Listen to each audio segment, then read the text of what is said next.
Hi, welcome to the Political Forum podcast. This is episode number 3.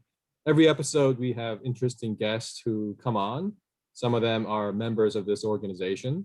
And before we get started, I just want to introduce you to our team. Co-hosting tonight is my friend, coming from an undisclosed location, John Kerbel. Hey, Undisclosed location. Yeah, how are you? not bad. And also joining us to help us is Anat. Hi, Anat. Good to see you. And tonight's guest is KyreeDavis. And Kyrie is originally from Baltimore. And he works for a fast-growing tech and fitness startup. And he is also interested in reviving the Black Wall Street. On a personal note, I have known Kyrie for many years. And back in the old world, when we used to go out for drinks, we would hang out with many mutual friends and have many discussions and sometimes debates on a whole host of topics over drinks.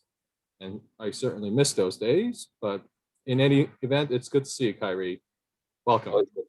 Thank you. Good to see you too, Thomas. So it's been a new year, still early, and how are things going?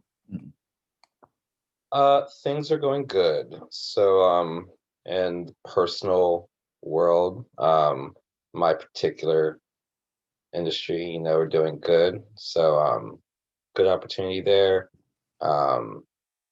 Still, it kind of feels like a continuation of 2020. It's like 2020 part 2. It's kind of a consensus among a lot of my circles. It seems that it's this weird teetering of hopeful optimism and kind of like that extreme black pill kind of thing. At least that's what I call. You can call it many things, but just like kind of a very skeptical or very almost like, well, what's going on? Seeing as how as many restrictions are still in place, a lot of people are still out of work, and more jobs were lost due to certain actions at the beginning of the year. We had clearly a whole election that was just very much circus, for lack of a better term, and we got what we got, and so we're here with, I guess, a kind of goal, finding a plan to move forward as a country. Probably, of course, a lot of pundits and people are saying like, "Oh, we're very divided. How can we unite this divided country?" As if it's really two factions. When, in my belief, and even in my years of becoming more politically involved and meeting you and your organization and just discussing topics, it's more divided amongst more than two. But I would also posture that it really isn't as divided as the media would purport it to be, but it is the media. So Yeah, it seems like you have very harsh criticisms on the media, the way how they divide us. Do you think this narrative is simply left versus the right, or do you think it's more like a class, division, or something else? In actuality, it's more of a class division. The narrative that they try to pretend is left versus right, or liberal versus conservative, Republican versus Democrat. It's a very us versus them. It's a very old tactic, to be honest with you. Although it is kind of hard to see through, given that it is being delivered by the legacy media. So that's they've established trust that goes back decades, since the beginning of television. So it's that class division. So multiple classes. So you have, of course, you hear about the 1%, but then it's like, then you got 5%, 10%. You got the upper middle class, the middle upper class, the upper class, the upper lower class, and it's a chunk in the middle that usually aren't as as involved in politics, they're living their lives, they're going to work, they got their families and all that good stuff. They don't really look up, kind of like me. I was graduate college, I hit the ground running. I didn't really have time to be like Obama got elected, like awesome, and then I just kept going. I didn't really pay attention. A lot of people really don't. Many people don't vote until the biggest time every 4 years, but there's like a million other elections going on. If I think people woke up more to the what I guess you could say what Bernie Sanders calls to, but even Bernie has his hypocritical moments, which are actually more funny than anything. If more people woke up to that, I think they would not believe the mainstream media as much, or be willing to call them out more. Certain letters to the editors of major news publications like New York Times and the Washington Post, I believe, would take a different tone. But mainstream media has never been one to promote discernment or critical thinking. And when you lack those two, you can really paint a narrative that colors someone's perspective. And when you have their trust, you can just they can just run with that, and their trust equals ratings for them. So they'll continue stories that get them ratings and manufacture outrage. And then you couple that with social media, and then you just have mob rule, which is almost what I feel like we're under with like this cancellation culture that's going on, that's hanging in the air, really. Yeah, it's interesting that you mentioned the legacy media, because we're going to queue up the first video soon here, but they're always kind of spoon feeding the narrative to the consumers, the audience, and they're expected to kind of drive certain narrative. So for instance, we just got over a very contentious election, and a lot of this segment, like African American voters, Latino voters, they were expected to vote a certain way, right? Because that's what they've done, I guess, in the past, by overwhelming proportions. And it's really interesting how the media's narrative is always, well, if you are a person of color, you're expected to think in a certain way, and that way of thinking then gets translated at the ballot box. And why don't we share the first video? I think this one talks about the undecided African American voters. So do we have that video ready? What are you looking for? What do you need to hear? Let's start at the crime bill and the fact that he has not only not apologized, not only Joe not Biden. Right. He has not only not rectified. Every time he reverts back to, well, it was the Black Caucus members in the church, but they were with it too. Okay, you fooled them as well. You never said I'm sorry. It's like I didn't do it. I want to hear an ironclad plan. I don't want to hear if this or if that or after the election. Does the presence of Kamala Harris on the Democratic ticket sway you at all? Not at all. I don't know who said she had our vote. She does not. We were supposed to grab onto Kamala with the black girl magic, but that didn't happen because she didn't right her wrongs. Like, I hold officials accountable. I don't care what color you are. And I think that too often we automatically think that because someone looks like you, that they're going to have your best interests at heart. And that's just not simply true.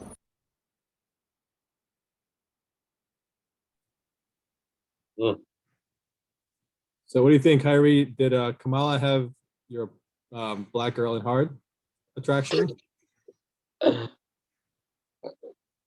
I want to say something, but I won't. Kamala has a different heritage. I'll just say that. No, she didn't. And about the clip, of course, yeah, I do agree. Clearly, what my personal view is, my background, for those who might not know, I've always been a registered independent. I've had Republicans and Democrats in my family. And all that good stuff. However, I have always traditionally voted, when it came time to vote, voted Democrat, because that was just the thing to do. That was like the right thing to do. That was like the morally, like, of course, and it's for your own best interests.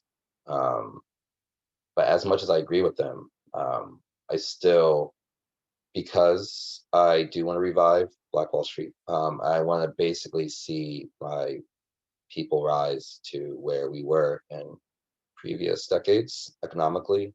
Not many people know how Black folks were actually doing good, doing better economically back in the early 20th century than they are now, or comparable to what we are now. We actually should be millionaires, the majority of us. But we have to hold ourselves accountable. We can't always be waiting for an apology from the mean white man. We know that they did wrong. Do they know they did wrong? Probably. Are they ever going to admit it? Probably not. Not the heartfelt apology that you're looking for. So what I care more so about is action. They also asked for an action plan. There is already an action plan. Black folks have our own action plan. We just have to look into it and go do it. A book I would love to call out, I know we sang that for the end, but it's called Powernomics. It's actually one in a series of 5 books by, shucks, I forgot his name, Dr. Anderson. I think his name is Dr. Anderson. And he speaks about the power of the power of the Black vote and the power of the Black dollar. So we have to be paying attention to these things intentionally if we want to get ourselves out of this situation. Also, one of the ladies said, just because they look like you don't mean they have your best interests in mind. We have a saying, all skin folk ain't kinfolk. Just because they look like you don't mean that they are doing good by you. And a lot of that within the community can sometimes is addressed at the more Black conservative leaning part of our community, but can definitely, we kind of feel the exact same way. All sectors, factions of, I would say, Black folks feel the same way. And I have to stop using the term Black community. Someone pointed that out. And yes, we have to stop using certain terms. We have to realize the diversity that is within us. And I do like the fact I am seeing outwardly on these legacy media channels a different opinion, a representation of a different opinion. Could this be just another part of them painting the narrative? Do they see that this is blowing up so big on social media that you can't really ignore it anyway? And they saw that this is also bringing ratings because it's such a new thing, when in actuality, Black folks started out as Republicans. All of our first elected officials were Republican. I told my assistant manager just the other day, just like, oh guys, I have a Black history fact of the week. The first Black elected senator was here in Rebels in 1817, and 77, I believe. I have to look it up, the exact date. But he was also Republican. He was like, really? He didn't know. One, he didn't know that Black folks were Republican back in the day. Two, he didn't realize that Black people were in office as early as those dates. Not many people know of our actual history, and that's the sad part. Not even a lot of Black people don't know. I didn't know until I started reading certain things, and certain people started reading about the actual Black Wall Streets and the actual Black massacres that happened, like the one in 1917 in St. Louis massacre, the Summer of Red, where from Tulsa, Oklahoma, all the way across to DC, mobs like the mobs of last summer were rioting, but they were mobs of white people, usually in very up-and-coming, affluent Black towns with Black mayors, Black doctors, Black city councils. And for the majority of them, they were Republican. So it's nice to see the new spin, or rather just uncovering what was always there, culturally for us anyway. But it does worry me that they're, again, just trying to, of course, soak this for ratings and the actual conversation that the multiple communities that make up Black Americans need to have, and amongst actual Black Americans. Say that. Yeah. So the book that Kyrie you're referring to, Annette was able to find out. It's by Claude Anderson. The title is Powernomics: The National Plan to Empower Black America. Part of a series of 5 books. They're all available on Amazon and or his website. Dr. Claude has his own website as well. Yeah. But I'm wondering, because I think, Kyrie, you're referring to this kind of like a historical amnesia, which a lot of cultures do have. But I'm wondering how, if you look at the 2 most significant historical moments of the last century, it's the Great Depression and the Civil Rights Movement. I'm just wondering how much of those 2 flashpoints influenced or shaped how African Americans view their history. Like, for instance, go ahead. Mhm. Yeah. No, go ahead. Oh, no. Go ahead. So, like, for instance, I mean, it's without a doubt that the Civil Rights Movement was a game changer in a sense that they passed on, that they ushered in major federal legislation to basically codify any discriminatory practices, things like housing, voting, etc. Right? So you have that. And then if you go to the Great Depression, you had FDR, who just ushered in these major, massive, big government programs, which benefited, or it helped a lot of people, including many African Americans, I think. So do you think those 2 things were so earth-shattering in nature that when we kind of look at history, the legacy being trickled down, we're only looking at it from those 2 filters and not the other things that you're talking about, like the Tulsa, Black Wall Street, and etc.?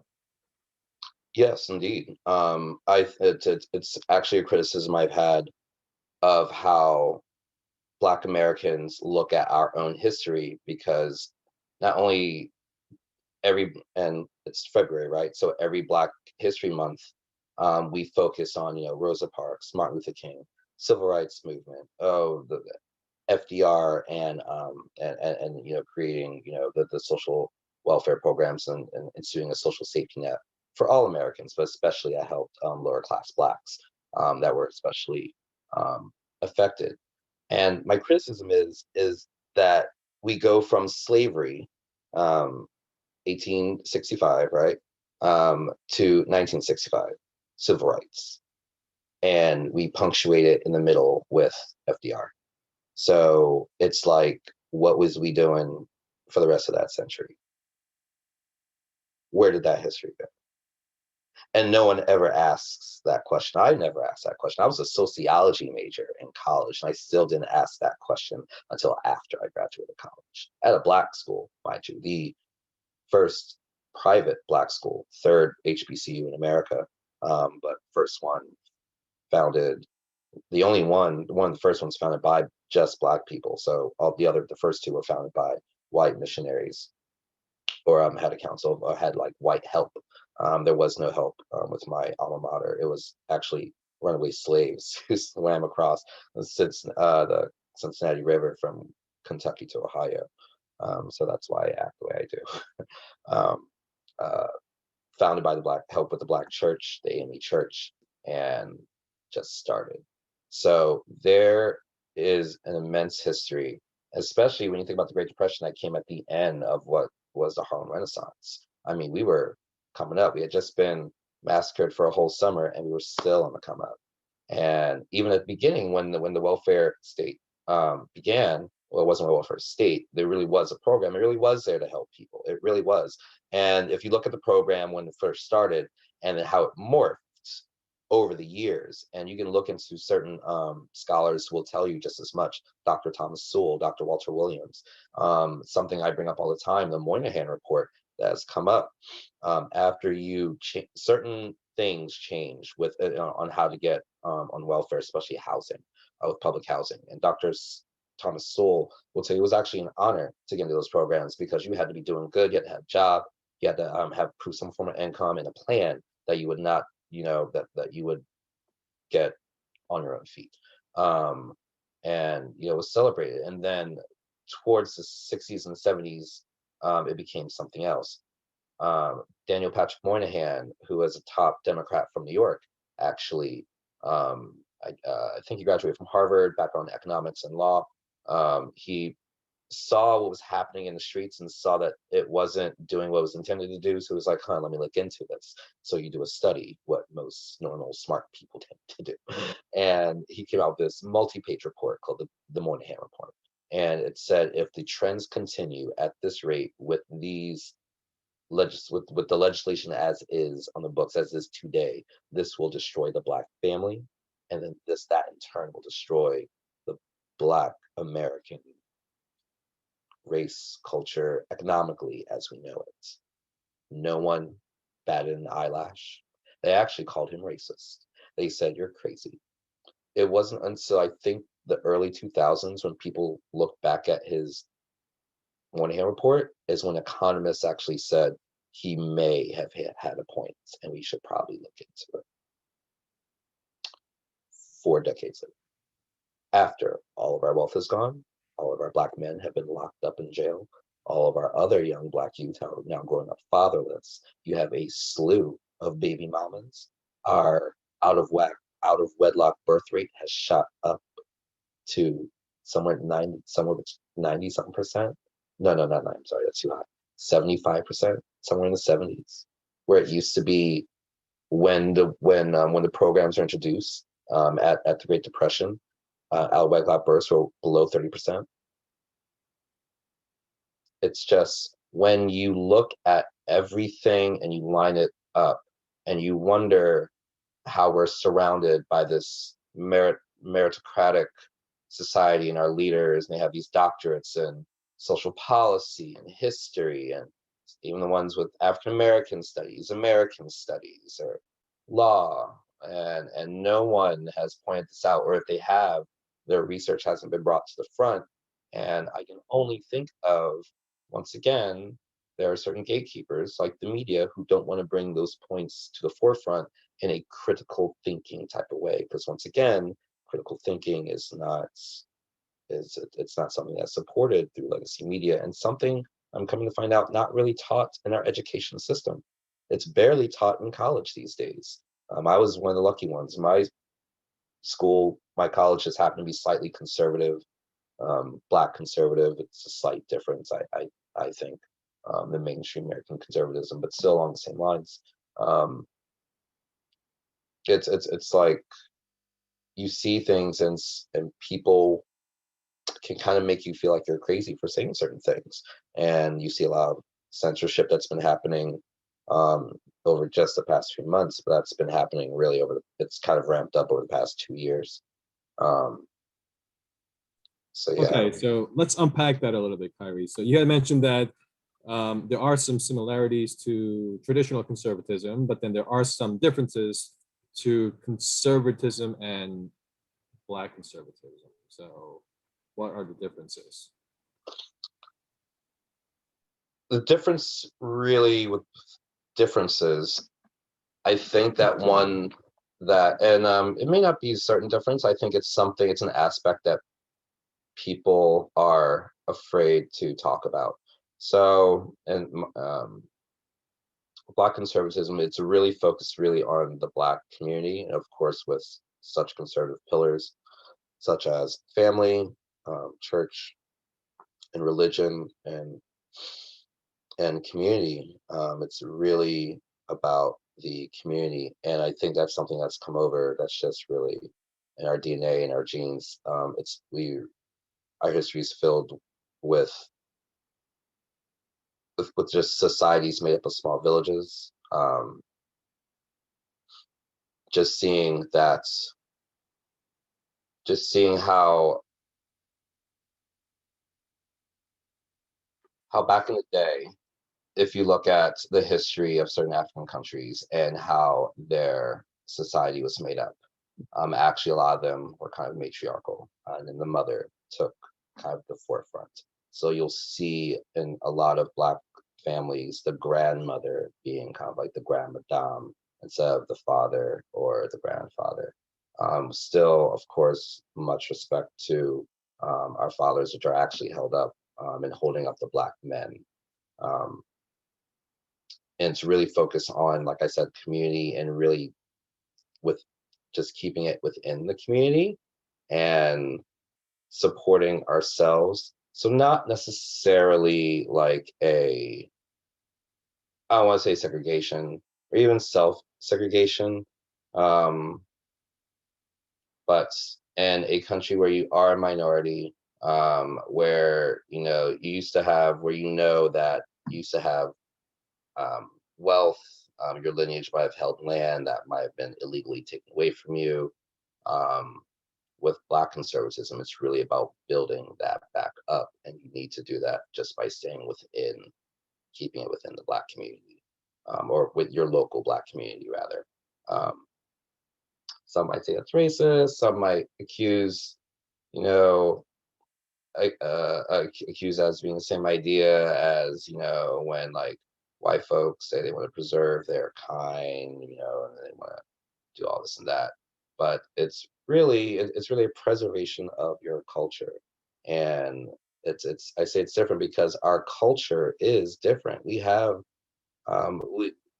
we have a separate culture that is definitely a part of American culture. It's a very big part of American culture. It actually influenced the pop culture of America very much.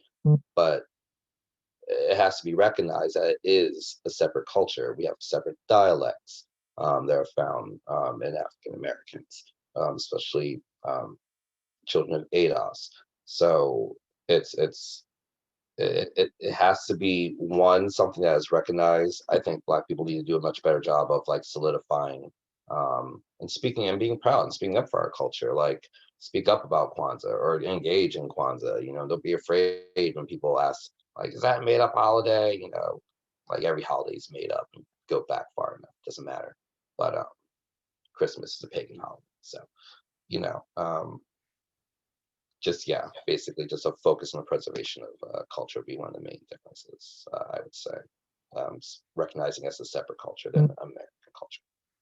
Yeah, just going back to this notion of family-centric or community-centric foundation of society, I think that's very prevalent in any type of traditionalism, and you see that with a lot of conservatives. I think where Black conservatism deviates from, I guess, conventional conservatism is that certain institutional or certain failures of government or a society resulted in this kind of fragmentation is kind of what I'm getting at, Kyrie.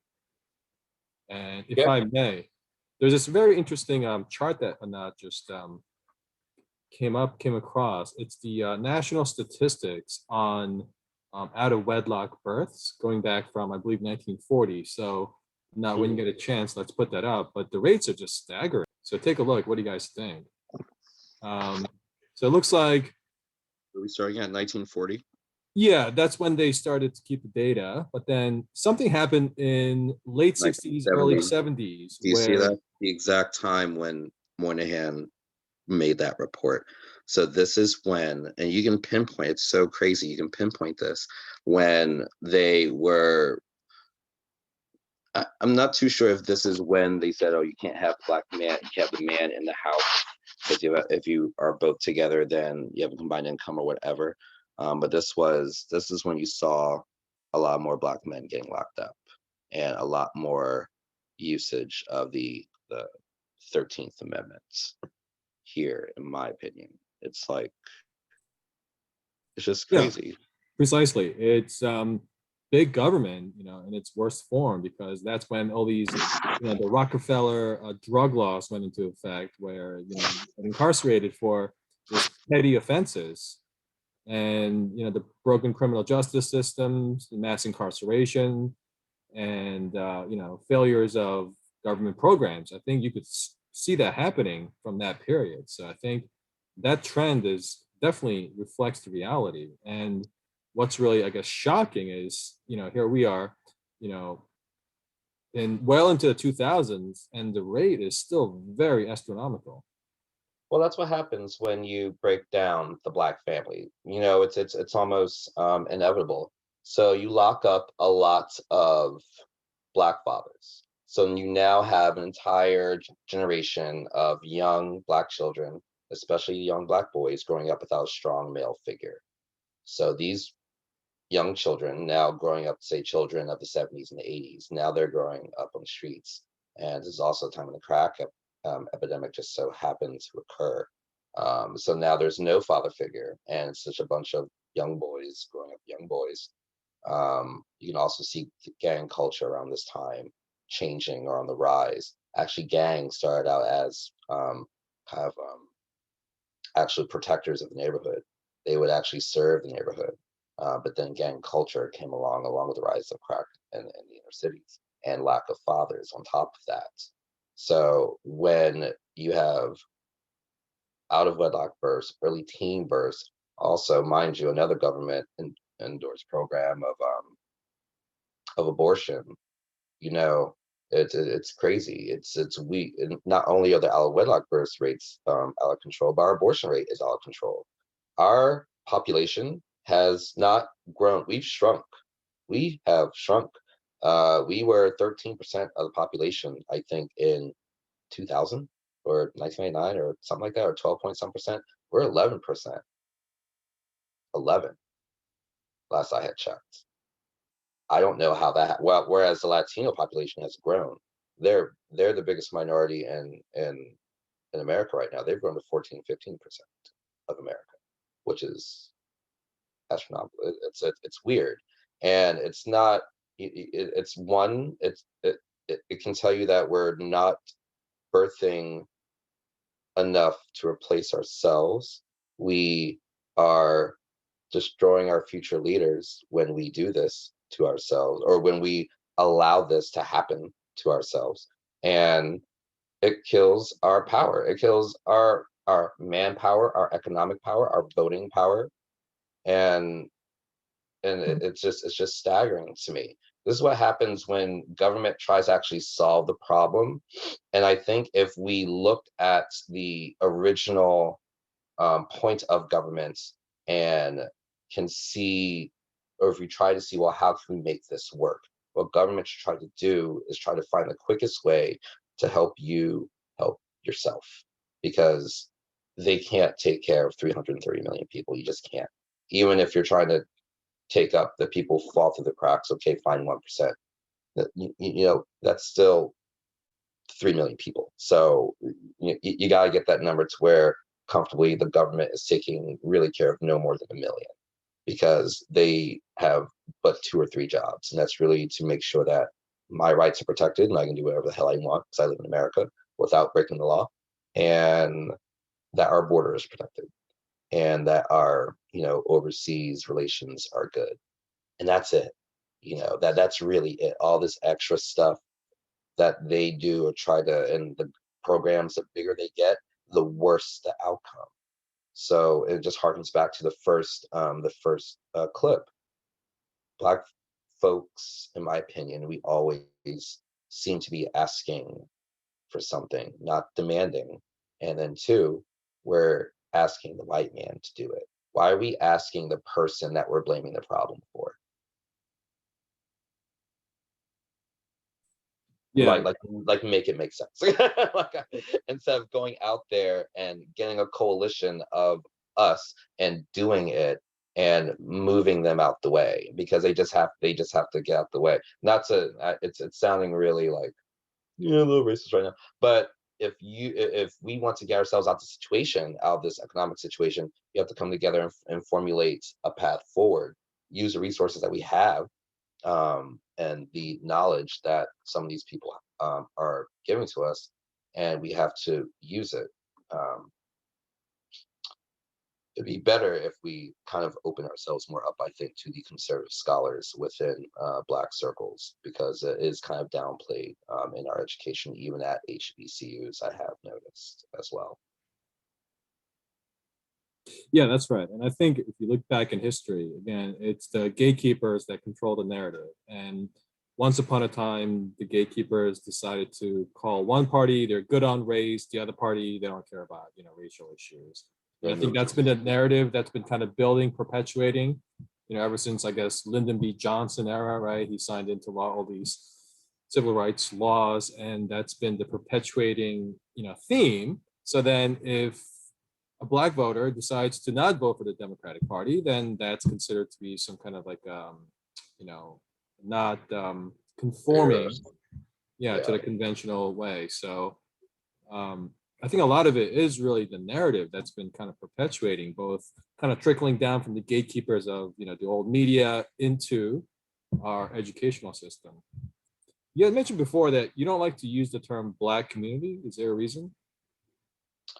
Yeah, because community indicates like one big thing, like where you live, your block, your neighborhood, that's your community.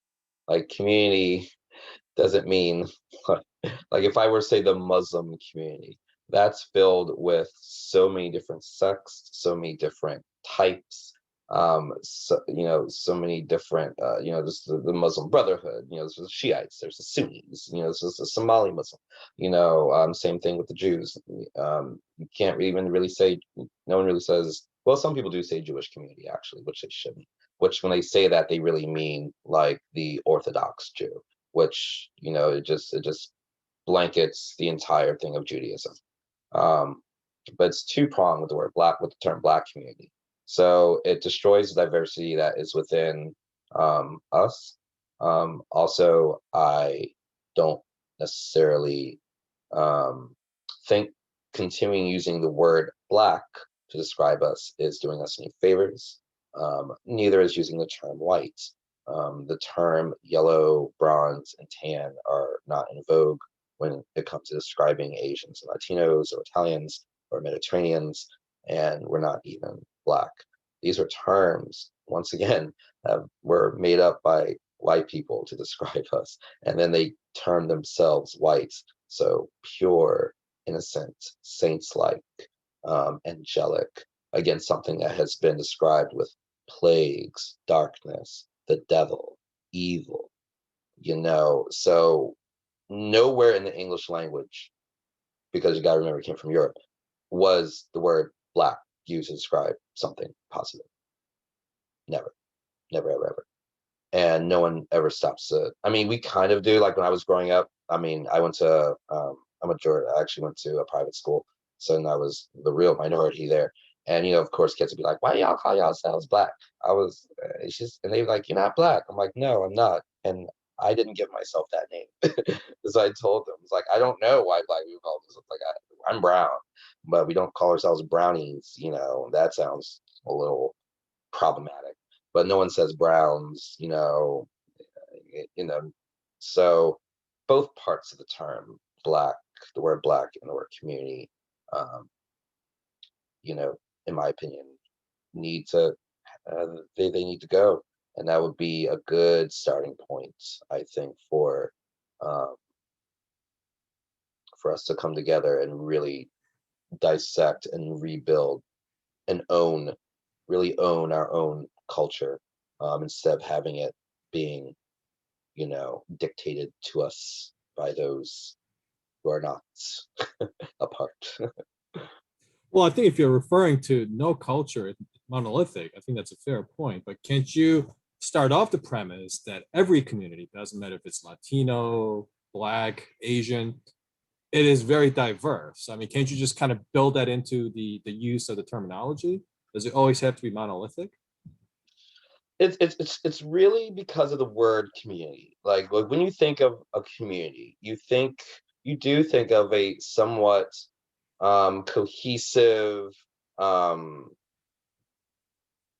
like more homogenous group and small. I had this talk with a white friend of mine, and it didn't really dawn upon me until this sprung from another conversation I had with someone from Africa, from Nigeria, actually. And I asked them, when you say Black people, who are you referring to? And they said, Black people, Black people, like, do you mean like people like me, or like people like from Jamaica? And they're like, yeah. Like people from Haiti, like, yeah. Black people, like Africans, like, yeah. I'm like, no, okay. Like when you ask most Black people, when they say Black people, we're talking about really African Americans. And even then there's that term that's problematic, because a lot of Africans don't even like us using the term African Americans, but what have you. But a lot of, when white people say it, or I've had this conversation with a couple friends. I'm not saying all white people, but like some have this perception. They say Black community, they mean everyone. They mean every dark skin. When Black people say it, we're not talking about them. We're talking about African Americans. So even that is like, something that needs to be taken back, owned, and really built upon. So it's not that I'm talking about, tearing apart the culture, but you do have to dissect it a bit and get down to the bare bones and say, well, what the hell are we doing here?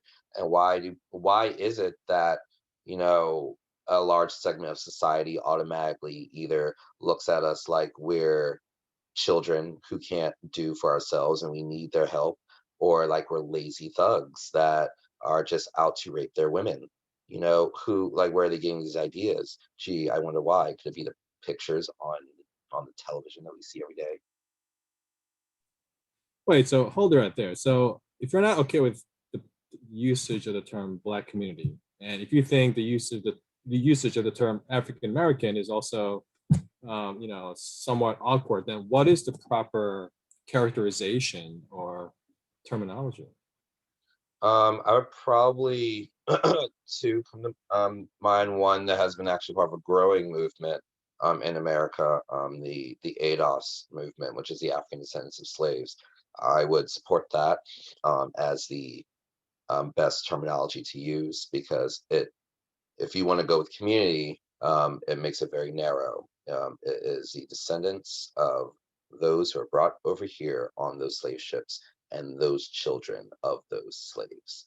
I know a lot of people are saying, well, blah, blah, blah, about the white men that raped the women, and you have offspring from that. That's going to happen. That happens everywhere where there's slavery. That's happened everywhere throughout history. But if that offspring came from what was being made into the United States at that time, they're still ADOS. So it does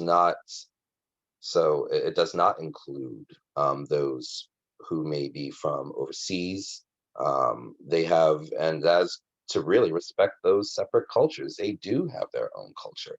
There's a separate culture in Haiti and Jamaica and in Nigeria and Chad and South Africa and Sierra Leone and Burkina Faso. They are not the same, and they will tell you. There are tribes still within those countries, within cities, and they will tell you, oh no, I'm Igbo, I'm not like that over there. When we over here, we looking at one Igbo versus, from another tribe.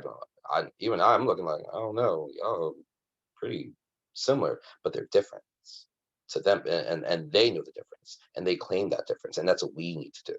We need to have that exact same claim to ourselves, and we need to. So a second term, which might be a little bit more controversial, will be Moorish. But this has come from another school of thought, which really depicted all. It really came from a term that depicted all dark-skinned people that the Europeans came into contact with. I think it was their term for dark or Black once again, but at least with Moorish peoples, there's an actual history there that can be traced. So I think those would be the two better off terms. But ADOS would be the more American term that's actually has been gaining steam for the over the past 6 years, I want to say. It's kind of amped up. Yeah, and in a moment, we're going to take a look at another video clip here by Dr. Cornel West talking about ADOS. And while that video is being queued up, I think sometimes the cultural identity is kind of a two-way street. One is kind of like, what's your experience, as a member or as, the person of, let's say, African-American. But on the other hand, it's also, how do others view you based on your identity? So I think it's like a two-way street.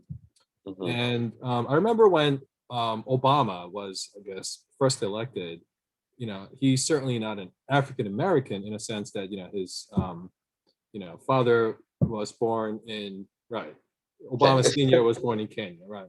But his, I guess, interpretation is that, well, look, I share similar experiences as African Americans like the ADOS, because he uses one example where, look, if I'm in the streets of Chicago, if I'm trying to hail a taxi, most of the times taxis don't pick me up because they think because I'm a Black man, they are very, very hesitant. So that kind of discriminatory experience is shared throughout, I hate to use the term people of color, but that's kind of, that shared experience. So therefore, he does identify himself as an African American in that sense.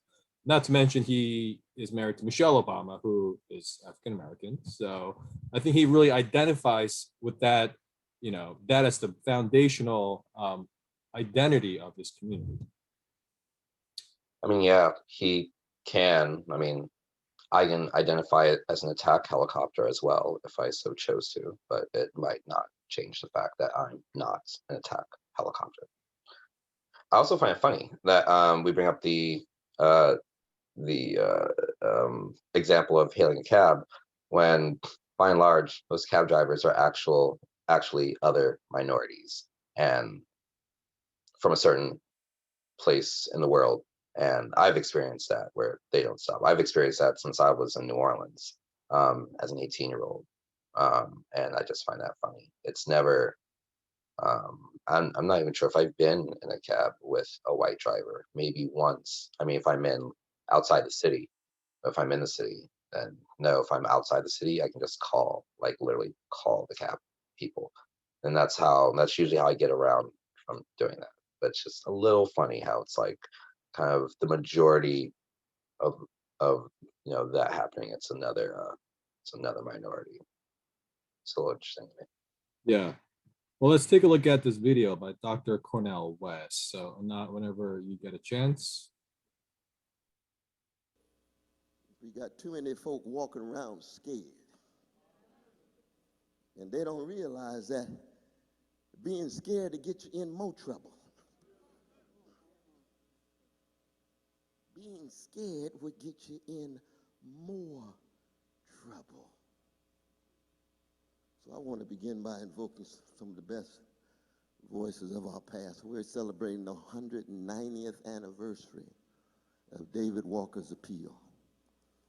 Colored citizens of the world, and in particular, and very expressly, those in the United States. And I want to accent that. I know my dear sister Yvette Cornell and others have been trying to zero in on the varieties of blackness in the United States, and it's very important. We ought to love all people, we ought to love all black people. But when you come from a people who have been enslaved in their own country and built that country and still ended up being lynched after they were so-called freed.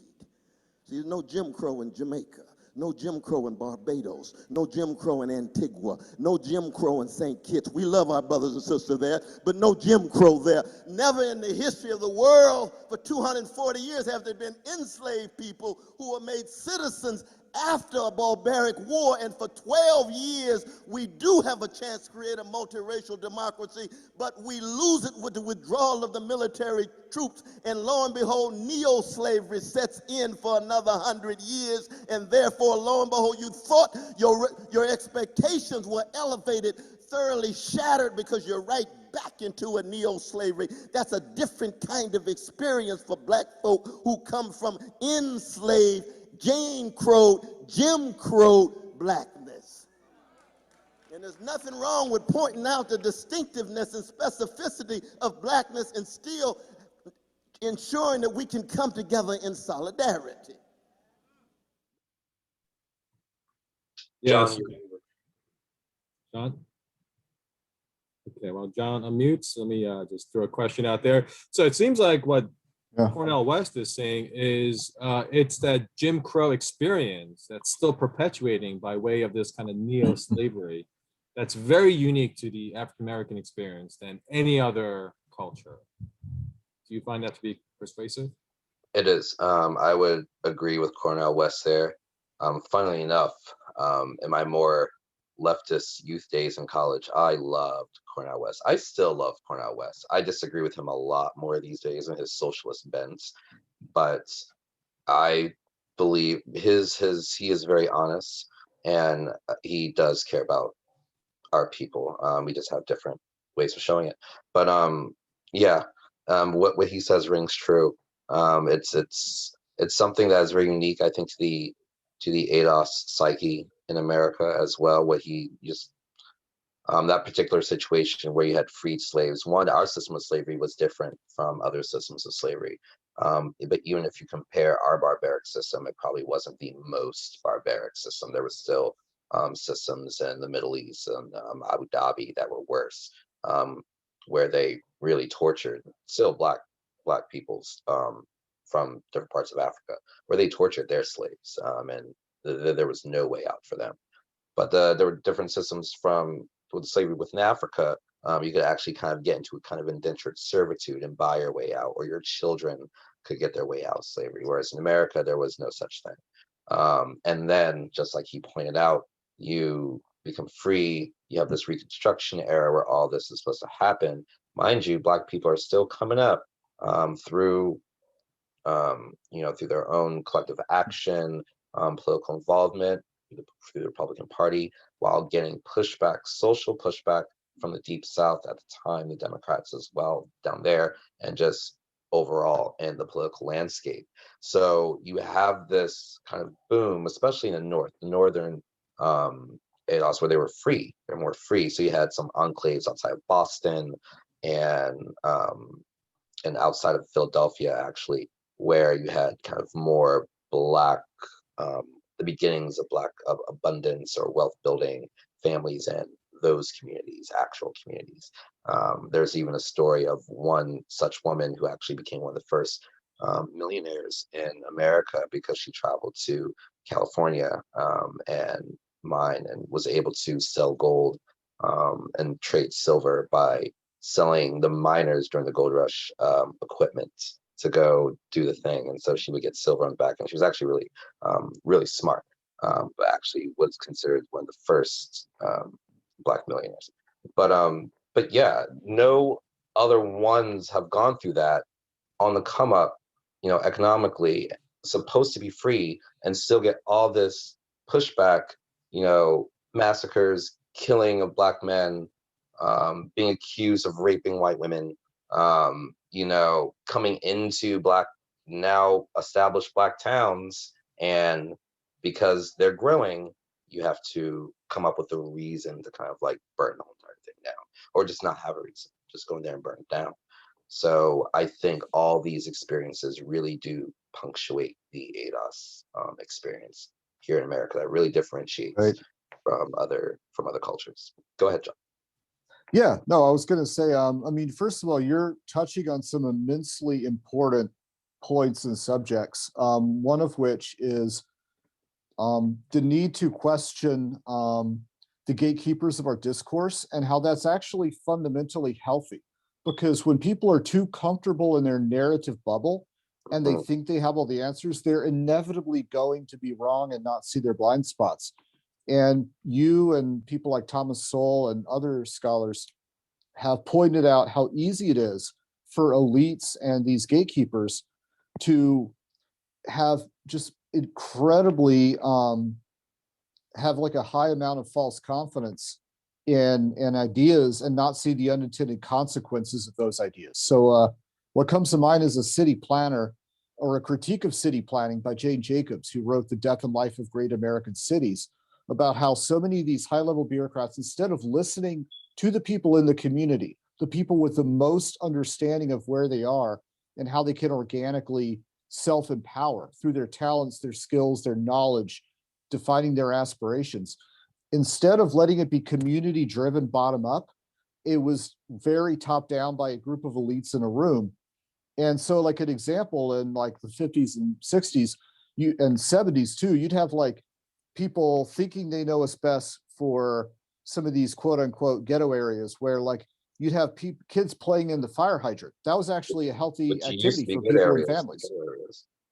Yeah. And they say, well, you know what? We need a park.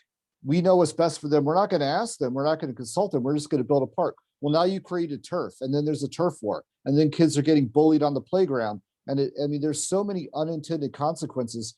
And another point you raise is the paralyzing fear over the decades of liberals questioning narratives and asking healthy questions. So questioning systems of welfare or systems of unemployment and government bureaucracy has prevented these very programs from adapting and seeing their mistakes. And obviously, as a white guy, I have no direct proximity to these experiences. When it comes to people of color, I can never directly relate. There are some aspects of poverty I can relate to. When I returned from Afghanistan, did a social startup. And the first time I did, like as usually happens with startups that failed, I slid into poverty. And in that backsliding, I did rely on not just some veterans programs, but on the unemployment system to try to get back on my feet while I was trying to build this like community mapping program after getting back from the war zone, where I'm like, I want to help the country here at home, but the nonprofit world is very broken. It's hard to get funding. And then I learned not just how destitute the system of like nonprofits is for communities, where you might have a few charities or organizations that have a lot of money, but most people in these communities, I could use Brooklyn, parts of Brooklyn as an example. There's so many people, including people of color, with plenty of idea capital, social capital, skills, talents, ideas. They know how to help their neighborhood better than anybody, but they rely on the good graces of funders that never go into the community. And they're often just told to volunteer and give all their time, but they're not given the support, they're not given the funding, they're not given the resources. And so that funding, those funding and resources are often captured by a couple institutions or a couple big organizations, and the rest are sort of left dry, and it really prevents empowering communities locally. And so back to the unemployment thing, going through the poverty phase that I went through, I saw firsthand how categorically flawed our unemployment system is. It literally takes away your money the very moment you start to work. Disregarding the fact that it takes a few weeks just to get paid, it removes the safety net from under you immediately, directly incentivizing either lying about finding work or not finding work at all. Like if you were to design a system to dissuade people from getting a job and keep them on unemployment, there could not be a better way to do it than our actual system. And there's data to support this. And I'm like, we've had this problem for decades. How have people not, has no one raised their hand and said, hey, the system doesn't make sense? A group of middle schoolers could tell you that. And people have been saying this for decades. They've been silent. They're called racist. Yeah, for saying. Exactly. So when you stifle those conversations, it has so many hurtful consequences, which hurts people of color and poor people the most. Not just blacks or whites, but it does disproportionately affect people of color. So that is a kind of social taboo we need to remove. And another problem you point out is this lack of nuance, this visceral reaction to nuance, where people think that, the louder I am, the more I shout racist or Nazi at everybody who I disagree with, and the more I just yell and shut people down and cancel people, the more moral I am, the more virtuous I am, and the better I am at social justicing or something like that. And I'm like, that's the equivalent of someone in a Steven Seagal movie just running angrily at Seagal and like in Above the Law or Hard to Kill. I'm like, that's not how you fight. Like it's like saying, yeah, just go running when you're drunk is not the best way to fight. It doesn't. So people need to realize nuance not only saves lives when you craft policy, it allows us to make distinctions. So like we need more white people to know how to talk to other white people, to be allies and explain, here's why you should empathize more with black people or with people of color. And here's why it's good to listen. And if there's a lot of people that are still very racist that wouldn't listen, but I think most people, if they heard what you're saying now, they would probably be willing to at least open their minds and say, wow, I never saw it that way. I'm willing to listen more. The problem is we've been so primed by the toxic bad noise of the media and social media and these dumpster fire echo chambers and just the worst flame wars that amplify the biggest caricatures of the left. It creates so much bad background noise, people tune out. And there's been cognitive studies in psychology about how people are primed by like that. When there's like toxic messaging, it shuts people off. People sort of tune out and shut down, so that when they hear a good version of that message, they're more resistive to the message. So if the media amplifies the worst of the left talking about racism, millions of white people are going to sort of tune out when they hear nuanced, needed discussion of racism. And it really makes it 10 times harder for me to talk to other people, and it makes it way harder for you to talk about this too. And so we need to make distinctions. Like Cornel West, for example, rightly pointed out. And by the way, I've met him before. He's freaking talked to him at different events, and he gave me a hug once. Like, he's a genuinely sincere guy, but he's also a true intellectual. Yeah, he is. And he appreciates nuance and philosophy. He is a true philosopher, but his people don't see nuance. They see either or, zero sum. So there's people that say, well, talking about these distinctions only divides and dehumanizes and reduces us to categories, so we shouldn't talk about them at all. Well, it's like, no, we should come together and love each other and unite, but that doesn't mean we can't talk about distinctions. Distinctions matter. Specificity matters. We can do both. Two things can be true at the same time. So we need to create the space to talk about these experiences you're talking about without it becoming toxic. Like, you could, you shouldn't tell people of Caribbean or Haitian descent that their experience doesn't matter, that they have no oppression.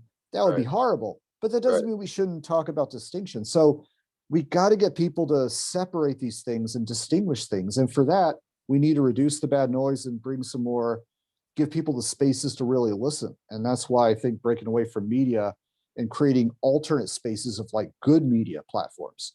I don't know. So a lot to unpack there, but yeah, I'm wondering if you think that empowering communities locally, like having an arms race of social innovation where communities are locally led and you can really map out the ideas from that neighborhood or from that area and let the residents really drive the process and just give them the tools to do it through public or private partnerships or whatever. I've always thought that approach makes sense, and I've been very active in that approach, and it seems to be very widely ignored by our status quo.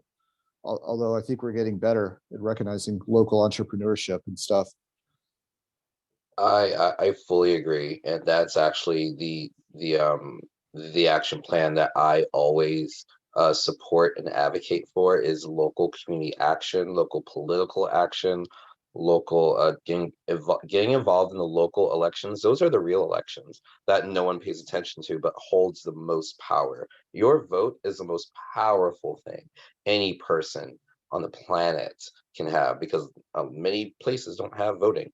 And no matter what you may think of our electoral system or this or that, though we're not a democracy, we're a federal republic, it's still the most giving the common citizen the most powerful and the most voice. I believe in expanding the concept of City Hall, and really doing exactly what you just said, getting the people together, regular people, like, all right, who in the community can do this? Do you want to start on this project? We're getting funding directly from this. I know out in NYC, each borough gets a certain budget from the state, which then is, of course, comes from the federal level. So, but it's like you also said, and like we've pointed out before, it's drowned and buried in this bureaucratic, overly legislated, red tapes, and big nonprofit led more often than not that link up with the government, and they are the ones acting like they are the voice of the community, or that they know what's best for the community instead of the actual community themselves. And it just really, it's sometimes they can be representative of the communities, other times they're not. Sometimes it may be some white lesbian couple who are part of this, who may have started this little startup in this Latino portion of the Bronx, and now they're the ones handling some of the federal money coming in because they've gotten big, they've gained their people's trust, but it's they're not of the people, they're not from there. So it's like they're doing good to make themselves feel better instead of doing what is good for the people. And I think that's that's a big difference of and liberals, or not to pick on liberals, but you could say left-leaning people, because that's just a thing with them. They do feel overly compassionate about people. They do believe in deep fairness and, wanting everyone to come up. However, that feeling can turn into looking at other humans as, say, pets, or as, say, you would a puppy dog, Right. which is the unintended consequence. And when they hear more right-wing individuals, like, well, we need to have them do for themselves. You can have both, just like you said, both can be true at the same time. When you bring those together, I think you do get what exactly you were talking about, helping them, getting, the structure, the funds together, but making sure that structure and the funds are to empower from the bottom up. And Absolutely. I hear that term a lot amongst NGOs and nonprofits, but I never see it happen. But I hear it a lot on the Yeah. left, and I'm with them. I agree. But why Well, can't they ever do it? It's never. It's never. I'll tell you why, because so the project I started in actually in Red Hook, Brooklyn, was about taking some of the tools from like working with villages in Afghanistan or with tribal engagement, and then Yes. combining that with the asset-based approach. There's an acronym ABCD, means asset-based community development. So it's about gift of the hands, your skills, gift of the heart, what are the passions of people, and gift of the mind. So it's mapping out the capacities of local people in the area. So then I took that to the next level and got mentored by an African-born 70-year-old white guy who's actually born in Kenya and spent a lot of time in Nigeria with the Akasa clan in the Niger Delta region. The guy's an honorary chief in a couple of villages. His name is Bill Knight. So he worked with the Shell and Chevron to try to create maps to let local people in these areas of Nigeria build their maps of their own concerns, where they want their bridges built, where they want, how they fix their own problems. And it brought together the different marginalized groups in the community, elders, women, different tribes, things like that. And the point is, this methodology could be applied anywhere, from the Amazon rainforest to the a poor area or urban area. It's not confined geographically. So the process is called participatory mapping, and basically involves a lot of time listening to the locals and really having boots on ground. So the reason, and this can produce a community-driven map where they build their own multi-layered representation of how they see themselves. And there's a lot of ways to do this. There's ethnographic drawings and anthropology and different tools like that. There's computer-generated maps of like how things are concentrated, where the businesses are.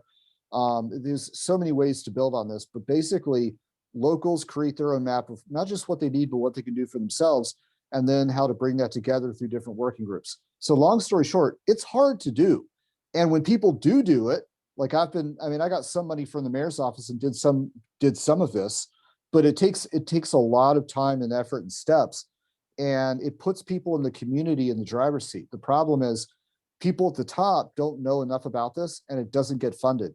Even when people do bring up the issue, I've talked to like Jeffrey Sachs and other people, and these people are very supportive, but academics and intellectuals may support this. It doesn't mean the people with the purse strings are going to support it. So it's hard to do. And when it's done right, people at the top who control the money often don't see it. It gets overlooked. We need to make it much more sexy and much more attractive. I don't know if how would you make that attractive to the people at the top with the purse strings? What would be their incentive? Because like you said, right, and I'm with all that, but it takes time, like you said. So so how can you quicken their ROI for their time and helping give back what they stole anyway? But well, when you frame it in free market terms, that actually helps. And then like rate of return, or like I look at risk mitigation. Yeah. People are often incentivized by risk and reward. Mm-hmm. So I say scare the crap out of people in a healthy way by saying, if you want to avoid more riots, here's how to do it. Empower the locals, understand the pulse of the area, understand the sentiment of the population. And when you don't do this, here's an image of what happens. And what I do, there's a couple presentations that I have from Afghanistan where we use a tool called atmospheric data collection and other things, where we look at local sentiments. What are people really upset about? How are they hurting? What do they need? What are they really talking about? when you show them an infographic map of that, it can actually save lives. Less people will get shot at, less bombs will be made on the side of the road because you've understood the concerns of some of the people in the village. Therefore, the Taliban or Al Qaeda or whoever is going to be less able to recruit them, whether it's Iraq, Afghanistan, or any area, right? So if you understand, for example, what's really going on in a community, it's much easier to know how to talk to the key communicators, how to sit down and empathetically listen and get the neighborhood together and let them have their own voice. When people are listened to and genuinely feel they're listened to, they're far less likely to become violent. And so like Ferguson was a huge failure of listening. Those, the predatory police system over there, very much about collecting revenue from the poor side of that neighborhood, did not engage the neighborhood. They didn't listen to their concerns, and it backfired. And this could be a pattern all over the world. So what I've done over the years is try to appeal to the idea of rate of social return. By mitigating risk and avoiding violence, politicians look good and businesses save money. So if you want business entry, if you want to open up your next Whole Foods or IKEA or freaking, whatever, Toys R Us, whatever you are. Because that's a big problem in a lot of urban decrepit areas is they're food deserts. So there's no food, there's no nourishment. A lot of these places may not even have good water. Locally, it's you have to be able to draw those people back. It's just like what happened after the riots this past summer. Like, sure, Target reopened and they have this whole corporate thing now acting as if they have listened to the people. Like, oh, now we're going to listen more to Black people. It's like, but the Black-owned business that you also destroyed in your own community is now gone forever. And it's those people that we need to bring back. It's it really is the work of actually listening, and I think it's very hard. Listening in of itself, one, it's an active thing. It's a hard skill to master, especially from the corporate top, any organization really as an organization to listen. I think they need to have small teams on the ground. I think the corporations should admit they don't know how to listen to these neighborhoods. Have teams, like a 5 to 10 person team that could have boots on ground and do it. There's people specially trained. A lot of our veterans could do this from doing engagement in villages. There's people that do this participatory mapping.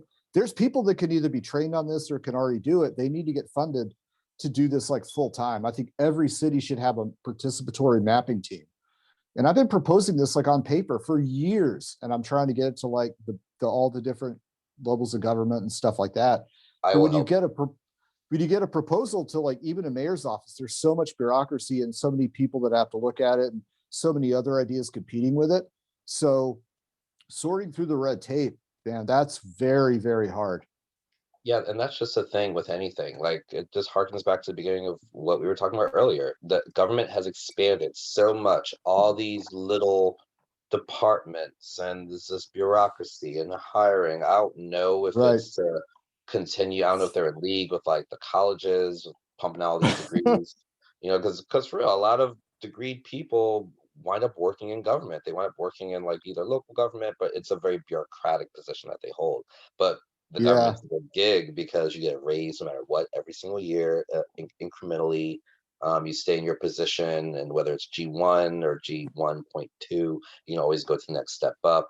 And it's just a lot easier to kind of make money without doing much, to be honest. But it's just we need to once again try to take it back down to the bare bones, or at least have the multiple movements are going on currently on all sides, all of them, because anything that's grassroots, you can really take the time to find the similarities, and they're there and they're easy to point out. And I think if people really look at the system itself and take out this narrative that that's kind of causes this toxicity, input the nuance, admit you may be wrong, or admit like, oh, I've never seen that before, whether you're white, Latino, Muslim, woman, man, gay, straight, whatever, and then come together and see how it can work for all people. That does take time. That does take actual listening, especially in a place like our country where we're so diverse. You do have many competing groups. Of course, everyone wants the right to, you know, life, liberty, and pursuit of happiness. Yeah. But of course, everyone has a different idea of what that is. So it's really trying Right. to get these, trying to have a plurality. Just really go with the idea of pluralism, and really move forward with Yeah. topics of real Uh, respect and not this fake. It's kind of a fakeness. Absolutely. Fake Well, respect. can I ask you this? One of the things I've encountered is locally self-taught people who understand finance and financial literacy, but because they're from the neighborhood, they know how to sort of speak the local dialect in a sense. They understand how to teach the youth in a way that will resonate locally and culturally with that area in a way that some white guy on, C-SPAN just is not going to be able to do.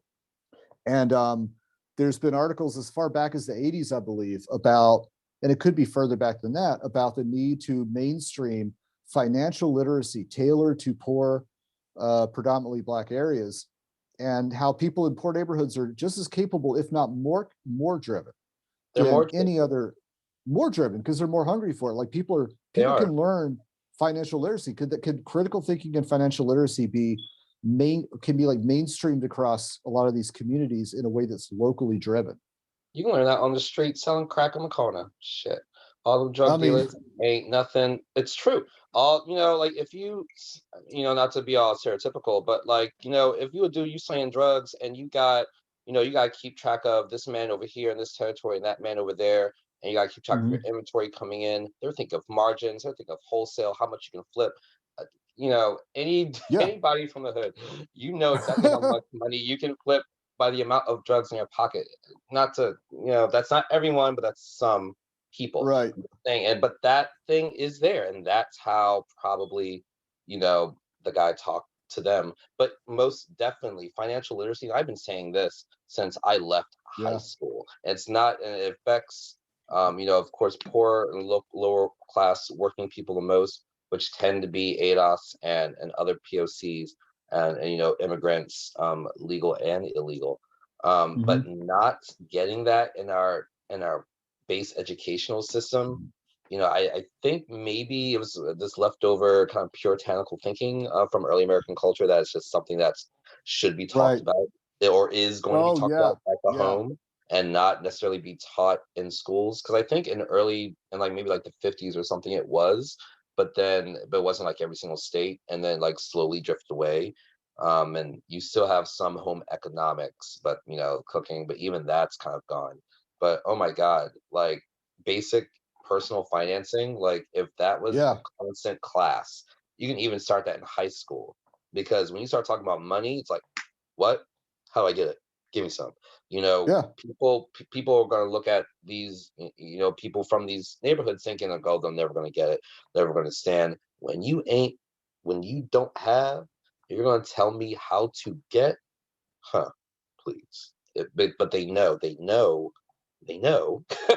Right. That's also another reason that that they know that we would take over. If I think there was another study. If Black folks had continued on the economic rise that they did a year over year after slavery, if there was no Jim Crow, if there was no expansion of the welfare state, we would have overcome everyone. We would have as much wealth as the average white person, if not more. We would have Wow. more. It's yeah, we would have. Well, it's empowering. It really is. It's bottom up and empowering. And really, it would just require building the curriculum in cooperation with people on the ground in those neighborhoods, so it's not imposed from the outside. And the job of like local banks could be to simply fund it. And I've talked to like banks around different parts of Brooklyn, sat down with some of their like people, like district manager or whoever it was, and I presented the idea of building a relationship, a productive, fruitful relationship with like the local community, helping teach financial literacy. Looks good for their corporate social responsibility, and it's also promoting a better economy overall. They loved it. They're like, people will jump on this. It just needs to be scaled up, and I'm sure it's been done. I think there's some people that have had this in their curriculum when they, went through school.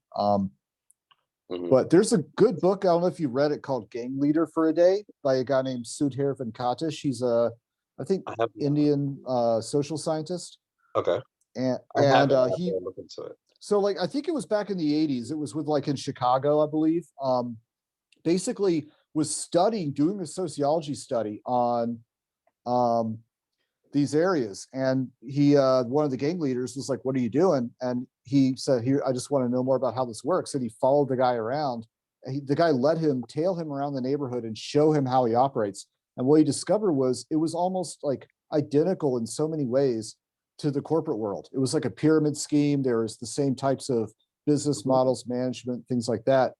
And so many parallels. And it was, people have the same capacity for entrepreneurship and business anywhere in the world if you just give them the tools. Microfinance has proven this all over the place, going back to Muhammad Yunus. But yeah.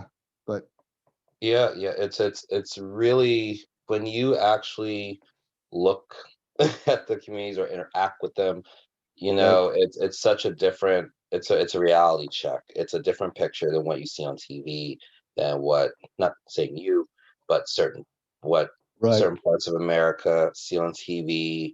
I've been everywhere from the Midwest to the Deep South, up and down the East Coast, as far west as Vegas. I haven't been to Cali, but when you go out there, you notice some places are more provincial than others, some places a little bit more rural. They don't necessarily interact with these communities per se. They will interact with their own lower class communities, but those people look like them. So if you see, and this is any other group, if you constantly see images of another group who do not look like you, and they're constantly in the negative, you're going to have these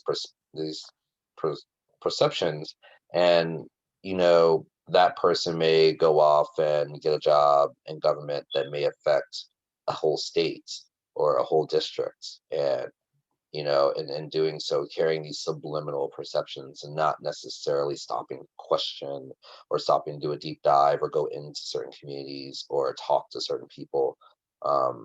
It will affect these communities. That's why we as a people have to make sure that we are in those rooms. We're at that at the pulpit. We're at that podium, at those city hall meetings, making city hall meetings, demanding meetings, and making our voices heard and saying, this is what we want, this is what needs to happen, and this is what will happen, or we will be back here at City Hall, and you will be, we are going to keep going. If you don't do it, we're going to vote you out. And that's what I mean by the power. Right.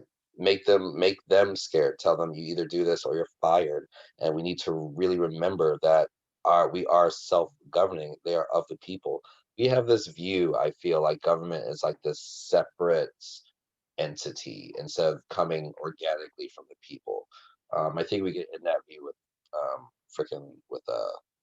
we need term limits, most definitely, but we need to end, and they're also the ones perpetuating this narrative because they see it keeps them in office, and so now they parrot certain talking points. They go, you see it happening now. You see it happening now with this administration, where this administration is really trying to balance going with this kind of vocal minority within the Democratic Party. Is very far left, very fake woke, if you call it, that's what I call it. Thing with and now they're criticizing him. There's still riots happening. By the way, they're still happening. Like that's why I said in the beginning, like it's 2020 part 2. So when you try to govern through to appeal to the furthest extreme of your party, and you can take a look at the last administration, if and when that happened, it didn't necessarily turn out good, but then everything he did, they made it to the extreme. But when you try to appeal to this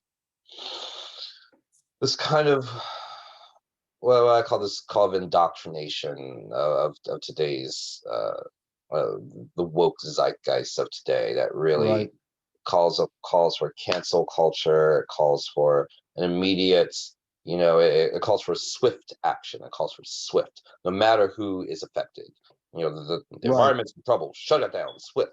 No matter if you just lost 75,000 middle class working jobs that are in the union, by the way, that supported you. So screw them, because this faction of the party says that we have to cut this off. Like knee-jerk reactions and seeing people as disposable and not looking at the consequences. And that's a terrible way to operate for everybody. It is. It's a hard way to operate in any capacity. It's a hard way to operate a business, a horrible way to operate a country. Yeah, especially military operations. And I found a lot of woke people, a lot of the far left sort of, if you want to call them woko haram, I call them woke theory sometimes. And I'm for a lot of the ideas behind what they're supporting, like social change in good ways. But it shouldn't be done through the lens of dogmatism and fundamentalism and unquestioned purity. That is the worst way to promote anything, and that can be weaponized in so many horrible ways. But I found a lot of people on the far left, especially the white people, tend to act like they speak for everybody. You could have 5 people in a room who say, we need to tear down the Abraham Lincoln statue, we'll rename, Admiral Akbar High School because this is oppressive somehow. They don't talk to the students. They don't talk to the people of color. They don't talk to the neighborhood. They say, we know what's best. We're the vanguard. And the idea of a vanguard is one of the worst ideas in human history, by the way. But they say, like, we're the anointed people. There's 5 of us. We decide we're not going to listen. And they speak for like all of you people, quote unquote. And this happens so many times. And the amount of nauseating moral sanctimony coming out of these people is so bad, it almost breaks my smartphone screen when I argue with them on Facebook. And I'm like, I feel like most people, left-leaning people, are not this way. I think most people are willing to say, we need to slow down, take a breath, and try to be reasonable. I really do. I don't think most people are extreme. But the extremists have been amplified.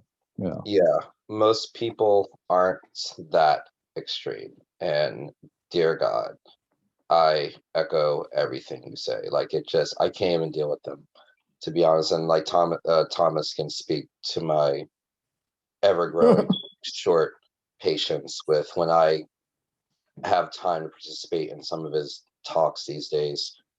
Oh my God! Like, it's just that that's all I hear. That's what I hear when they say these things, and then they yell at me for being cantankerous or being this and that, and I have to say, no, listen to the words you're saying. You're being a racist idiot, and you're being hypocritical, and that's the thing. Right.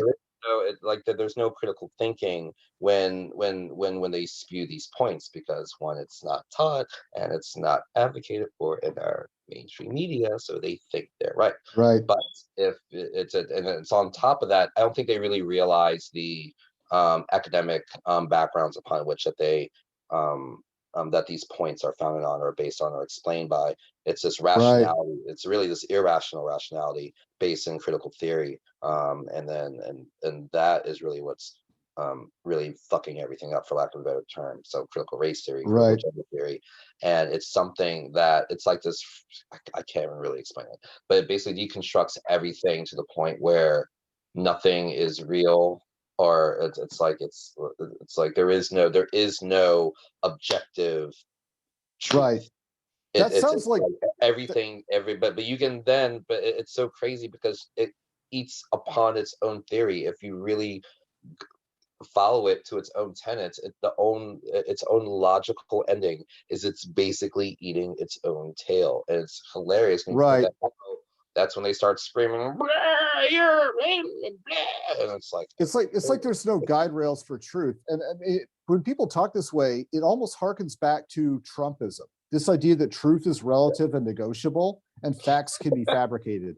That is dangerous. That is dangerous on so many levels, especially during a pandemic when literally people are being killed at genocidal levels. The respect for facts and the basic ideas of science, and by science, I mean a process of knowing when you're wrong and questioning things and using the evidence-based approach. Ignoring that can literally get millions of people killed. And it hurt. And the drug war is an example. The drug war and like the crime bill were based on superstitious, archaic, emotional, knee-jerk reaction types of approaches. They were not data-driven. We have community-based, data-driven alternative justice models that are far more cost effective to the taxpayer, way better at reducing crime and drugs, treatment-based approaches used in other countries. And the scientific approach is categorically, I'll say it, categorically superior. It's not different, it's better than the kind of sacrifice a chicken approach, which you use when you ground things in emotions. I don't think that doesn't mean that lived experience isn't important. Like, not everything's about data points. I do think lived experience is important, but I want to ask you, because I do study critical race theory, and I kind of look at it in some ways like understanding Islam, where there's a spectrum of traditions and ideas, and there's a fundamentalist version, but there's also more open versions. I feel like we've been seeing a kind of religious fundamentalist version of critical race theory, and I feel like there can be a more grounded evidence-based version, because critical race theory was developed, like you look at Derek Bell and the legal scholarship behind some of it, there was actual legit legal scholarship that did show that systemic racism is real to some degree. It's when that becomes a superstitious, dogmatic way of thinking, that's when it becomes toxic. But I think there is some truth to it. I really do. I think you can approach systemic racism in a reality-based, data-driven way alongside lived experience, which anthropology allows us to fuse those two together, mixed methods and things like that. You can have a kind of intersectionality and critical race theory without dogma, the same way you could have spirituality without religion. You can meditate without being any particular religious belief. And I think we have to separate dogmatic fundamentalism from scholarship. I honestly don't know, is there a version of critical race theory that could be that? Or is critical race theory being misrepresented by fundamentalism, or is it fundamentalist like religious dogma? I guess that's what people have been talking about. Well, why don't we pause it right there, because I do want to share a video that's really on point, and then I'm sure Kyrie has a lot to comment on it. So this video that we have queued up is called the cult dynamics of wokeness. So I think this is where good intentions could turn out very badly, because it kind of turns into this dogmatically driven cult almost. And I think one thing we've learned tonight is that it's better when you have a lot of nuanced discussions and kind of like bottom up type of effort, whether if it's community based and etc. But when it's like top down approach where someone's like pontificating and using a very broad brush, I think good ideas could turn bad.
Wow.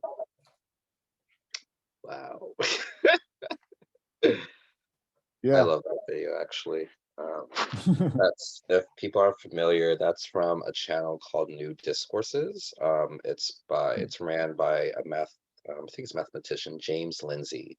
He's become kind of a troll online, to be honest with you. And depending how you look at it, that can be kind of unbecoming, that can be kind of cool. He is an academic who's kind of thrown down the gauntlet and say he's had enough of this craziness. He has a lot more long-term form videos. I do suggest people check it out. He does try to be fair as possible, and he is a mathematician. So, but yeah, everything that was pointed out in that video, I like how it's kind of, that video I find kind of cool because you have to read it. It's not necessarily people talking. There's like a bunch of little quotes, or rather criticisms, and then that criticism can be directly attributed to a quote by someone from the Church of Woke. To address what you said, John, earlier, yes, of course, there are definitely nuggets or kernels of truth that can be discussed and should be discussed with critical race theory, and especially attributed to systemic racism. It's just that these labels, these terms, systemic racism, racist, Nazi, they've transformed to just further certain groups' agendas and not really doing what they purport to be doing. If we were to really look at systemic racism, we would be looking at the trend of why certain people are granted loans for housing or business loans from banks. Look at all those people's credit or traditional background, see if they meet the requirements. Look at those who are getting denied, where they're getting denied at, what institutions are denying them, who in that position in that institution is doing the denying. Target that individual, or rather that department, see what needs to be done, either take the individual out, put someone, fill that role with someone maybe of the community, or someone who is used to working in a more an urban setting, stuff like that. Not blanketly looking at an area or group and just saying, oh, institutional racism, look at all this Right. this is because of institutional racism. It was, and you can't do that, as no matter how you may feel, no matter how justified we Right. may feel as a people to say that, I don't know about white liberals, I really don't care, but we as Right. people, we as an ADOS people cannot say that. Even James Baldwin said that we cannot say that. He said, that being Black in America is a double-edged sword, because you see your experience as one of strife, of struggle, and living this kind of dual existence in your own skin, in your own country. However, it can become a crux, and he said this, it can become a crutch upon we blame everything, and we have to hold our own selves to accountability, and we have to, and that's the only way we can progress, is if we hold our own selves to accountability. And that starts with Right. looking at and going back to the nuance, looking at what is actual systemic practice racism, and not just pointing at someone's whiteness, or their privilege, or their place in society for them to fix, and because they have all the privilege and the power and all that good stuff. I do believe you can get that. It's possible to get from critical race theory. Unfortunately, with the way academia is today, the world of academia is strongly left. And if you want to talk about, you're seeing censorship today, it's been happening in the world of academia for decades, especially a lot since the 90s. It's not necessarily censorship, but one, you don't see as many conservative professors as you used to do, as you see in the 60s and the 70s. It's gone constantly lower and lower. I think for every one conservative professor, there's like 4 or 5 liberal or left-leaning professors. A lot of them are very far-leaning, left-leaning liberal professors, straight up Marxists, teaching in a lot of these high institutions. I'm talking Princeton and Stanford and University of Kentucky and Duke, Emory and Georgia Tech, places that produce people. Boston University, where a certain congresswoman came from, or college or whichever it was, they tend to graduate the people going directly into positions of power that affect you and me.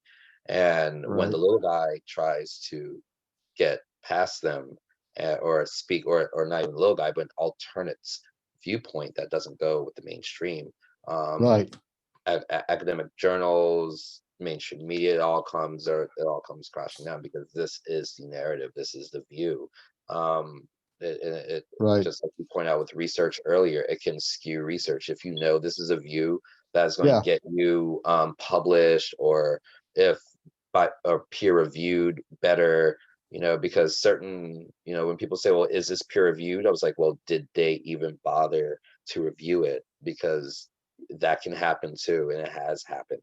Where you'll have a certain conservative leaning professor, and their work might not get published, or it will get published with like notes saying, oh, this wasn't as consensusly reviewed.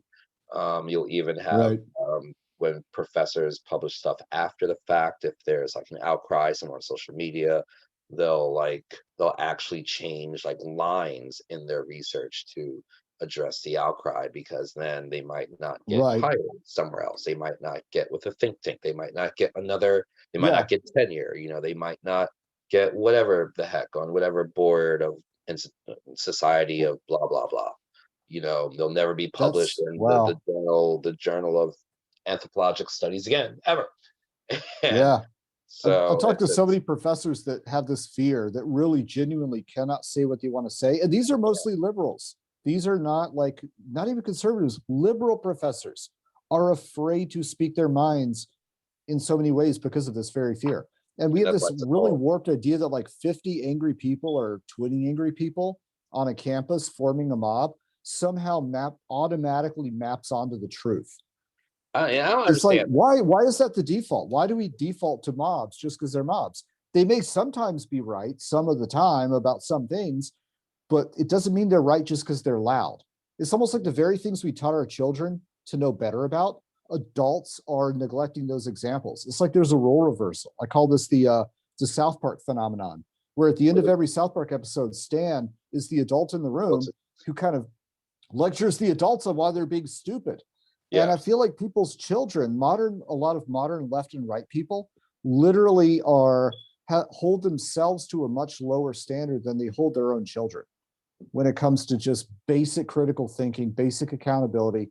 It's terrifying. After seeing the reactions by a lot of left-leaning people on Twitter after the riots, and seeing the reactions of a lot of conservatives after the denialism and the excuses after the June 6th storming of the Capitol, I was mind blown. I'm like, you would never if your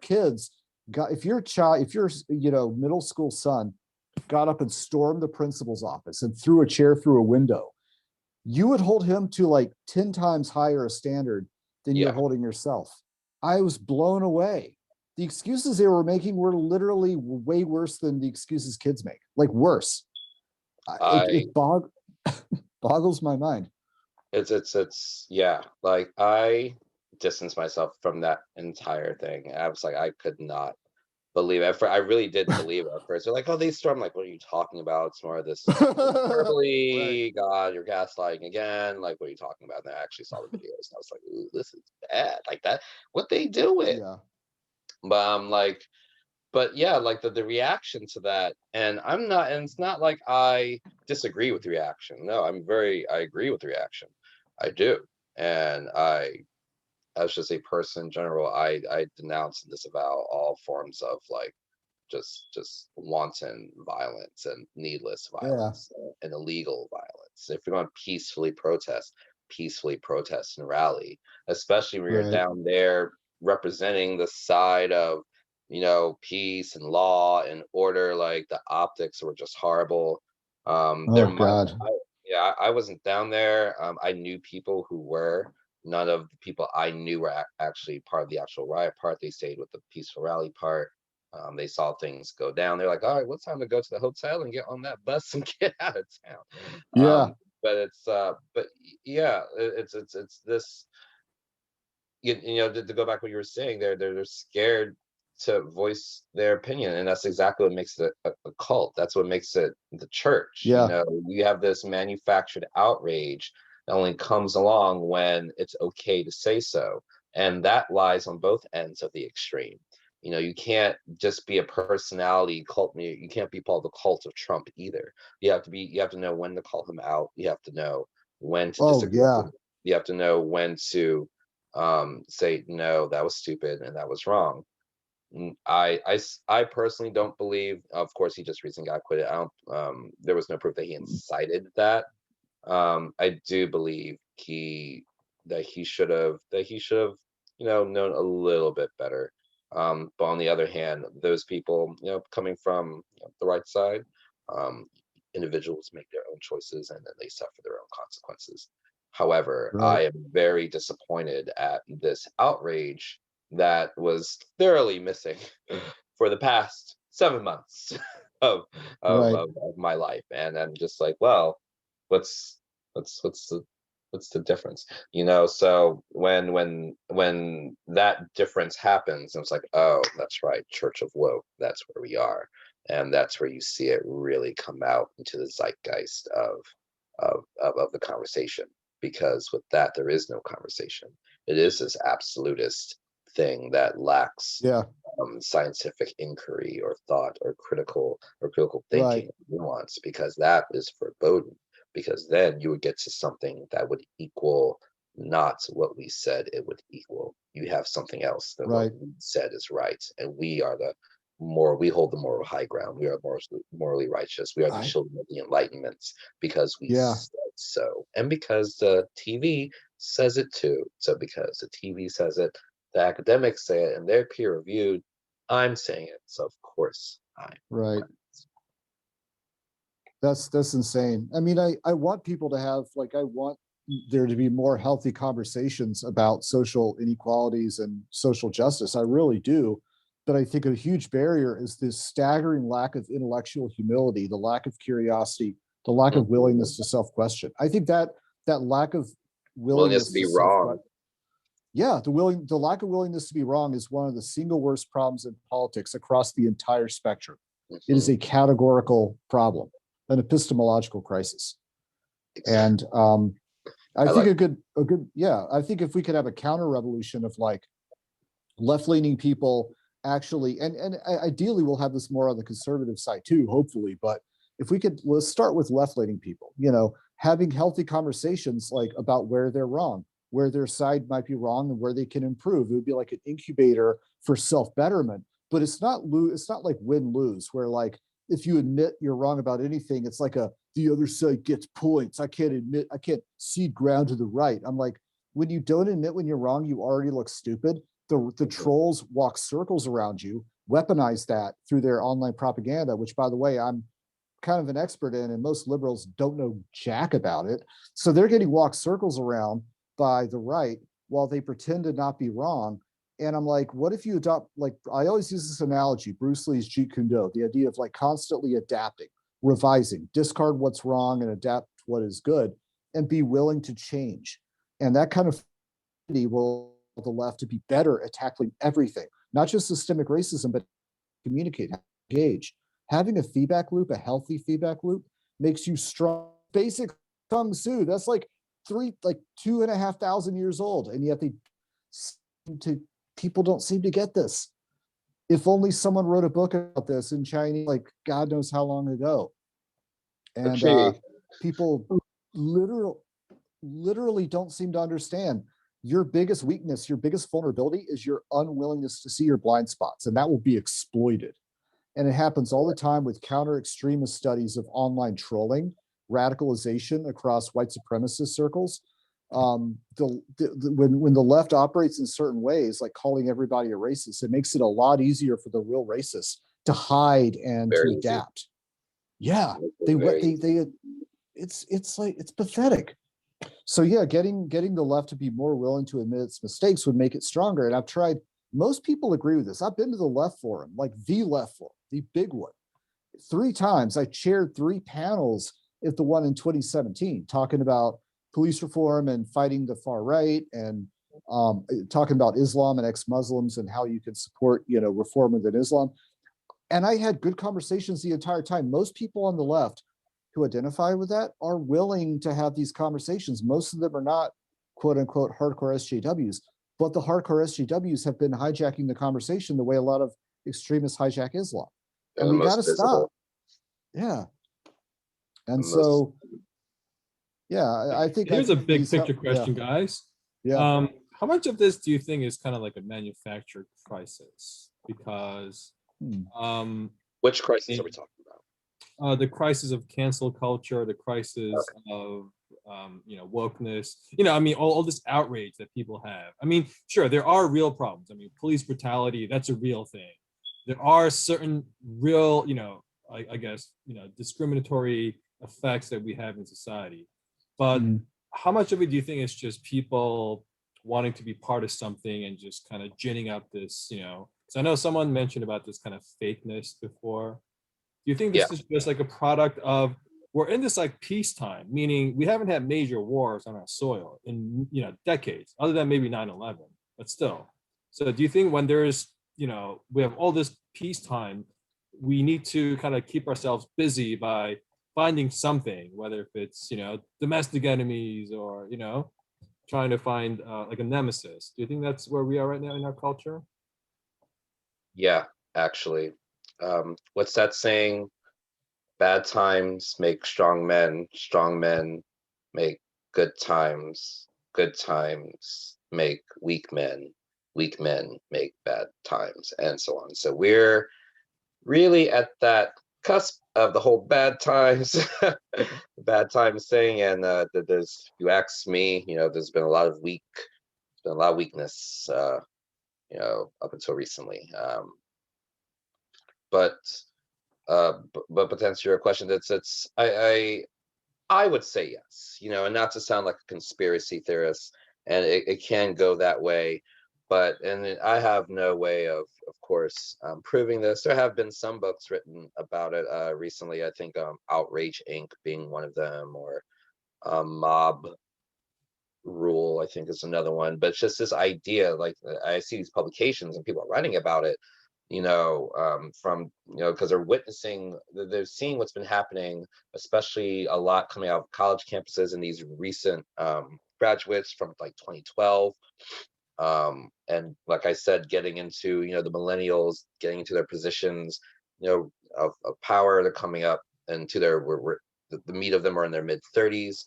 So it would behoove certain people in power to constantly push this narrative. If you see what is going on in academia, it's like, oh, okay, this is what this generation is kind of sensitive about. Here's what they care about. As soon as people are 18, the first thing in society, if you look at the uncaring kind of Nietzschean sort of way that I kind of look at things, you become a number. You become a number, and you become a source of me to get money from. So that's why every single business, 18 to 35, that is your core niche, because that's the time you're going to be, you're not necessarily having a family. You might get a family in that time. As you get older, you're going to be spending more and more money. You're going to get a house. You're going to have to buy stuff for your kids, the wife, husband, whatever. So if we see that this has come up from this new generation, they now care more about the environment, women's rights, so to speak, because this is what their woke teachers taught them. They all have to do the exact same thing. So it will behoove the media, the politicians, the career politicians, because there's no term limits, to promote things and make them bigger than what they are. By doing so, you can color people's perception and actually get them to do things of their own volition without force. So, if you have a society that values critical thinking and nuanced thinking and discernment, we wouldn't have what we have now. So we don't have those things. One must ask themselves, why not? if we as Americans value education, that's all we freaking talk about from the time we're 2, until, we're 23, 24, 25, education, education, education. What is education doing for me? It's, if I'm not learning how to critically think, every time I question something, it seems to kind of be patted down. And I can't discern what is real unless the gatekeepers tell me this is real, you should be mad at this. Now I can get mad. It's kind of hard not to see it as somewhat manufactured, only because of the obvious returns on this kind of manufactured outrage. The TV, the legacy media gets ratings. It's our only way to stay alive these days because they can barely compete with social media. So they've moved everything online as well, and they notice things that happen that get the most views online are clickbait titles. So you move to being clickbaity online, and that bleeds into your painting of the narrative through the television. The politicians are that they want easy job. They don't do anything. They get a raise every freaking year. They're making $200 some odd $1,000 a year. On top of that, their net worth increases every time they make a deal with another business or whatever. And all this business has to do is promote the same woke ideals and woke ideas and the same, equality, diversity things, and acceptance. Everyone else is talking, and they'll get reelected. People will go to those businesses. They get win-win. It's really all about the bottom dollar when it comes to it, especially in this country. So yeah, I do believe it is slightly manufactured, because it only happens around certain times of the year, every few years. So it's just so a little hard to ignore that part. Yet it seems that we have. Yeah. But when you point that out, God, conspiracy theorists again. So. No. Also, how do they make so much money? Like, these people are multi-millionaires on a 250,000 salary. I'm like, are we supposed to believe are they all this entrepreneurial and innovative? Really? Are we really supposed to believe they're this savvy? Come on. Or are they just getting paid off the back end, and they have whole teams of financial advisors working their tax cut deals and investing in certain things and pulling out. I'm sure it's all completely honest. I'm sure it's all honest dollar, man. They're just so entrepreneurial. If only we could be more like them, we'd be rich too. Yeah, Dianne Feinstein seems to say, I worship Pelosi. Who's that black guy in Georgia? Everything he says is stupid. I don't mean to call him that black guy, but Raphael Warnock, the Reverend. The one who talks like this. No. I want to say everything he says is like factually wrong. It's just like he could.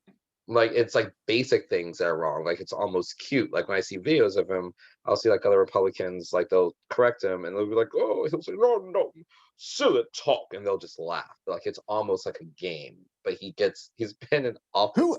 He's part of the Congressional Black Caucus. I'm just like, how? I don't know who this guy is. I'm from Georgia. I'll have to look him up. I should know this. But I'm pretty sure he's in Georgia, but he always talks like this. There was like a famous clip of him on not famous, infamous one on YouTube of him when he's talking about, I think he's talking about Gitmo or some island. I think it's Gitmo or Guantanamo Bay. Right. And how he says it would be dangerous for us to move all of our troops off or get out of there because they have to go to one side of the island and it would tip over the island with the wind. He was trolling. I guarantee this guy's probably trolling. No. He's serious. Even Trump. No. Oh my God. This is probably one of the lowest IQ individuals that we have in our Congress. I can't speak to it. I'll have to look it up. Oh my God. Oh my God. He was 100% serious. I know he's 100% serious because there's other clips of him saying other stupid shit. But that one was just like the other one's like, oh my God, how can you say that? Ha ha, that's kind of crazy man. That one, I did not know. I could not believe how he was still in office. And that lets me know, like, what are we doing here on our local election grounds? Like, do we not care? So clearly we don't. We're just voting because one's blue, one's red. No one's asking where all the other colors are. No one's asking, well, why did it take a millionaire like Trump to get on the ticket as an outsider? Right. Why is it that other third party individuals who may be popular constantly seem to be pushed to the side? Rand Paul, Right. Ron Paul, Bernie Sanders, Tulsi Gabbard, people who Andrew Yang. Andrew Yang, people who have a very unique perspective, but not necessarily the money that Trump had. I think that Trump Right. made very good points about that. He even said that Bernie should have been the Democratic nomination, and probably would have been more of a fair election if it was, if he was. But that shows you that these are two sides of a very dark and corrupted coin. And our system is meant to hold so many more points of view. So and there are, and Yeah. there's a Working Families Party. There's the actual Conservative Party of America. There's a Black Panther Party, which is actually still around, and a few other offshoots of the Black Panther Party. There is a Democratic Socialist of Man, America. There's a Marxists of America. There's honestly, the Libertarians, which no one ever pays attention to because they can never get their crap together. Libertarians, please get oh your my stuff God, together.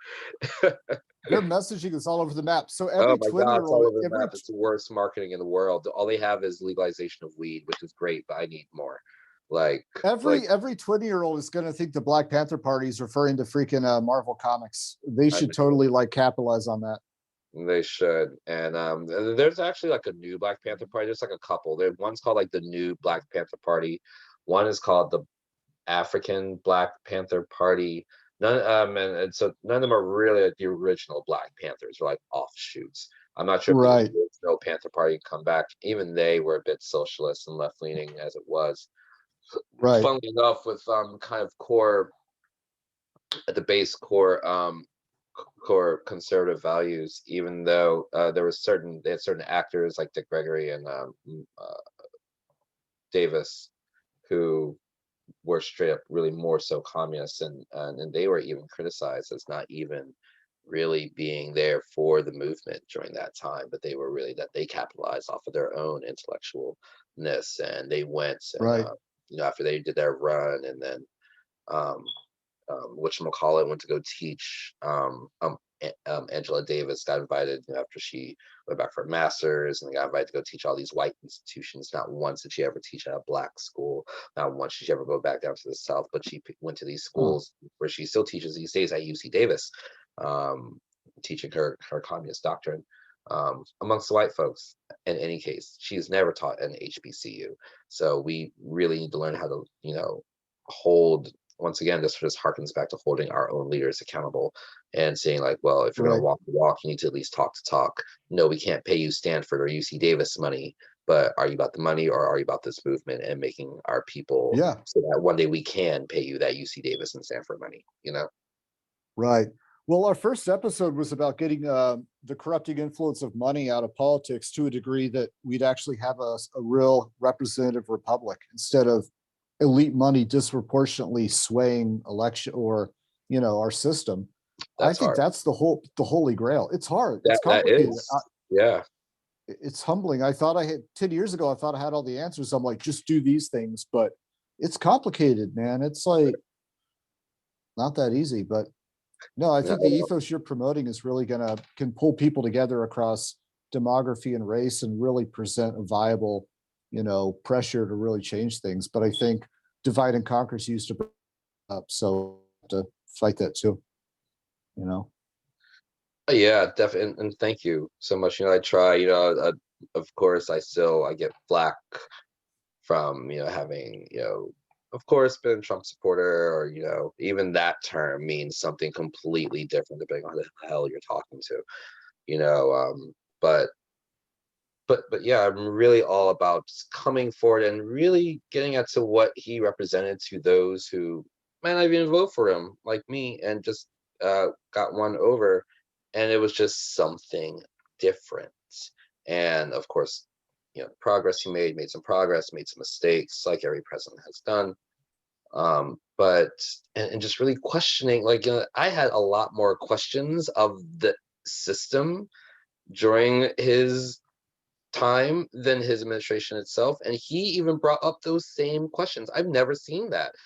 For what you can say, what you can about the man, barring the last month, a month ago, he Right. would bring up some valid points about our own system. You don't hear many people, people in leadership Well, doing that. there was a big Venn diagram between Trump and Bernie Sanders when it came to populist points about how broken the system is. And the fact that our mainstream politicians failed to address that grievance that, that really speaks to people across urban and rural, coastal and middle America, black and white. That grievance of our elite system being fundamentally out of touch with America and the role of elite money and how the system is rigged. That's George Carlin stuff, man. That shit speaks to people. And our politicians' failure to do that creates a vacuum. And extremists and radicals, and I always talk about seeing this in war zones and like in Iraq and in places like that, where your radicals and extremists will hijack that vacuum. They will fill that vacuum. They'll pass out bags of rice and build stuff in low-income neighborhoods, do the Pablo Escobar thing. They'll get poor people lining up behind them left and right.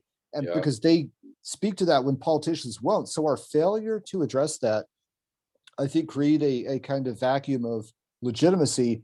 And Bernie really spoke to it. Like, I think Bernie really did tap into that, and Trump did in some ways, but what it shows is that there's a deeper grievance here, and it shows that you can unite, that you could really pull people together across demographic lines based on that. I think someone needs to do that, but in a sensible way, not as freaking Dr. Robotnik in the White House, but we need like a real actual data-driven person, someone who respects facts and science and human rights and dignity and is willing to be a compassionate human being, but also be a practical person. And really, like, we need Dwayne "The Rock" Johnson to run, but money's the barrier right now. So like, if you're not rich, if you're not Dwayne Johnson, then like, how do we get someone who's charismatic and rich and driven and speaks to all these people? Like, sponsor. We need sponsorships. We need to get another, we need another Soros. The right needs a Soros, and no matter what you have to say about him or the conspiracies around him,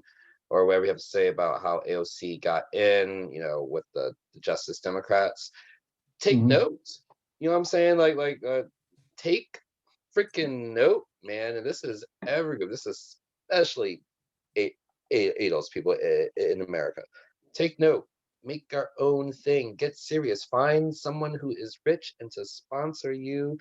Find an organization who can sponsor you. Get vetted. Get some marketing. Get your social media up, and have that and force all that into the forefront, because that's what needs to happen. And then have that person point out the exact same detriments and say, look at all this I had to do just to get my voice up here. Y'all up here feeling me. We could be feeling you and you and you, because that's what our system is. You have two requirements to become president. Be 36. Be born in America. That's it. Anyone can literally become president. It's our system that prevents anyone from getting on the ticket, getting airtime, getting, and I think that's slowly turning, especially with the boom of social media. I do feel like, however, we are at kind of a turning point. I do feel like we are getting a little bit more censorious these past few months than we have ever been before. Which is kind of scary, but you really but you can't stop it. I mean, technology has brought us this far, and there will be other innovators, there'll be other actors. You have Parler, you have Periscope, and there will be more. There will be others.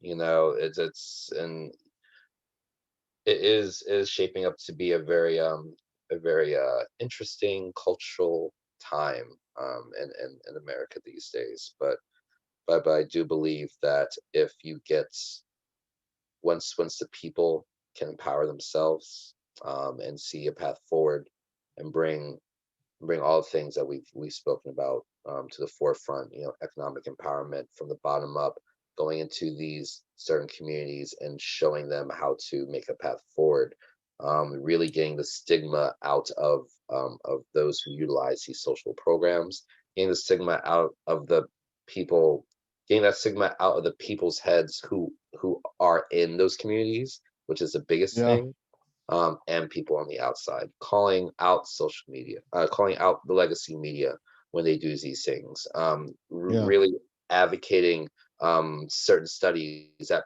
prove what we're saying is correct, like the study that shows that Black people are shown in negative light on through legacy media and just through television, period. About 65 to 70% of the time, when our involvement in crime and murder rates and all that good stuff, a little bit over 50% true, but still they show more than what we're representative of.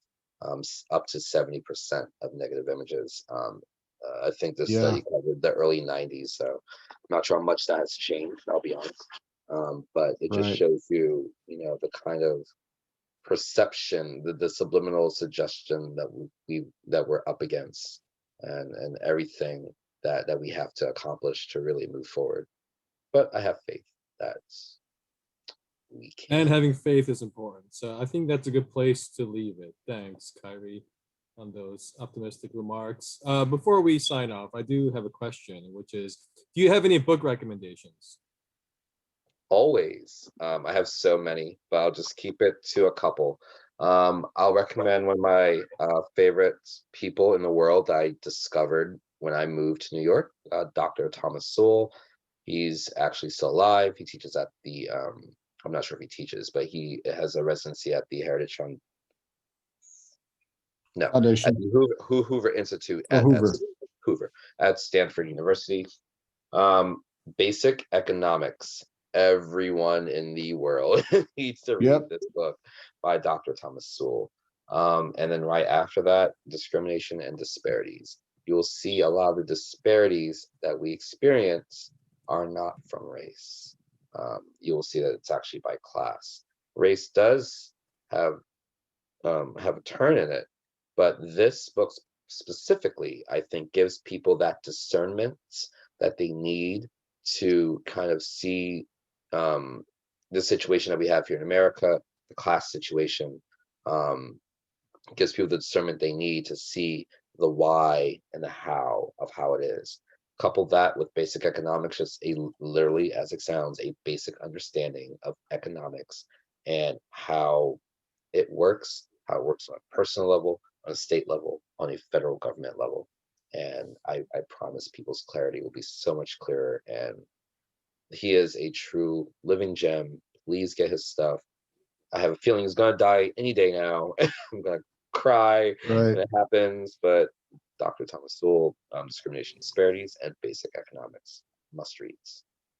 Wow. Excellent. It's nice. Yeah. Well, I just want to thank my partners, John, Anat, and I guess we're going to take a short hiatus for about a month because I believe John is off to a special mission. So it's not it's basically I'm going to an imaginary world of the war zone where we're in like a make-believe scenario and we're playing full-scale war. So in LA? Well, so that would actually be a pretty realistic. It's not Training Day. No Denzel or Ethan Hawke in this, but no, they have these. It's basically the best training in the world is these full-scale scenarios. They usually do them out in the Mojave Desert at NTC, the National Training Center.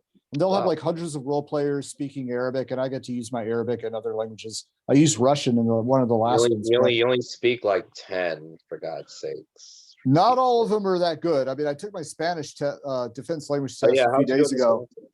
It was good. I got I can't break down the way it works right now, but I mean, it's basically I did good enough. I can do better next time. But man, it's easy to get basic Spanish. Being really good in Spanish is hard. That is a hard, beautiful language. But so yeah, I'll be playing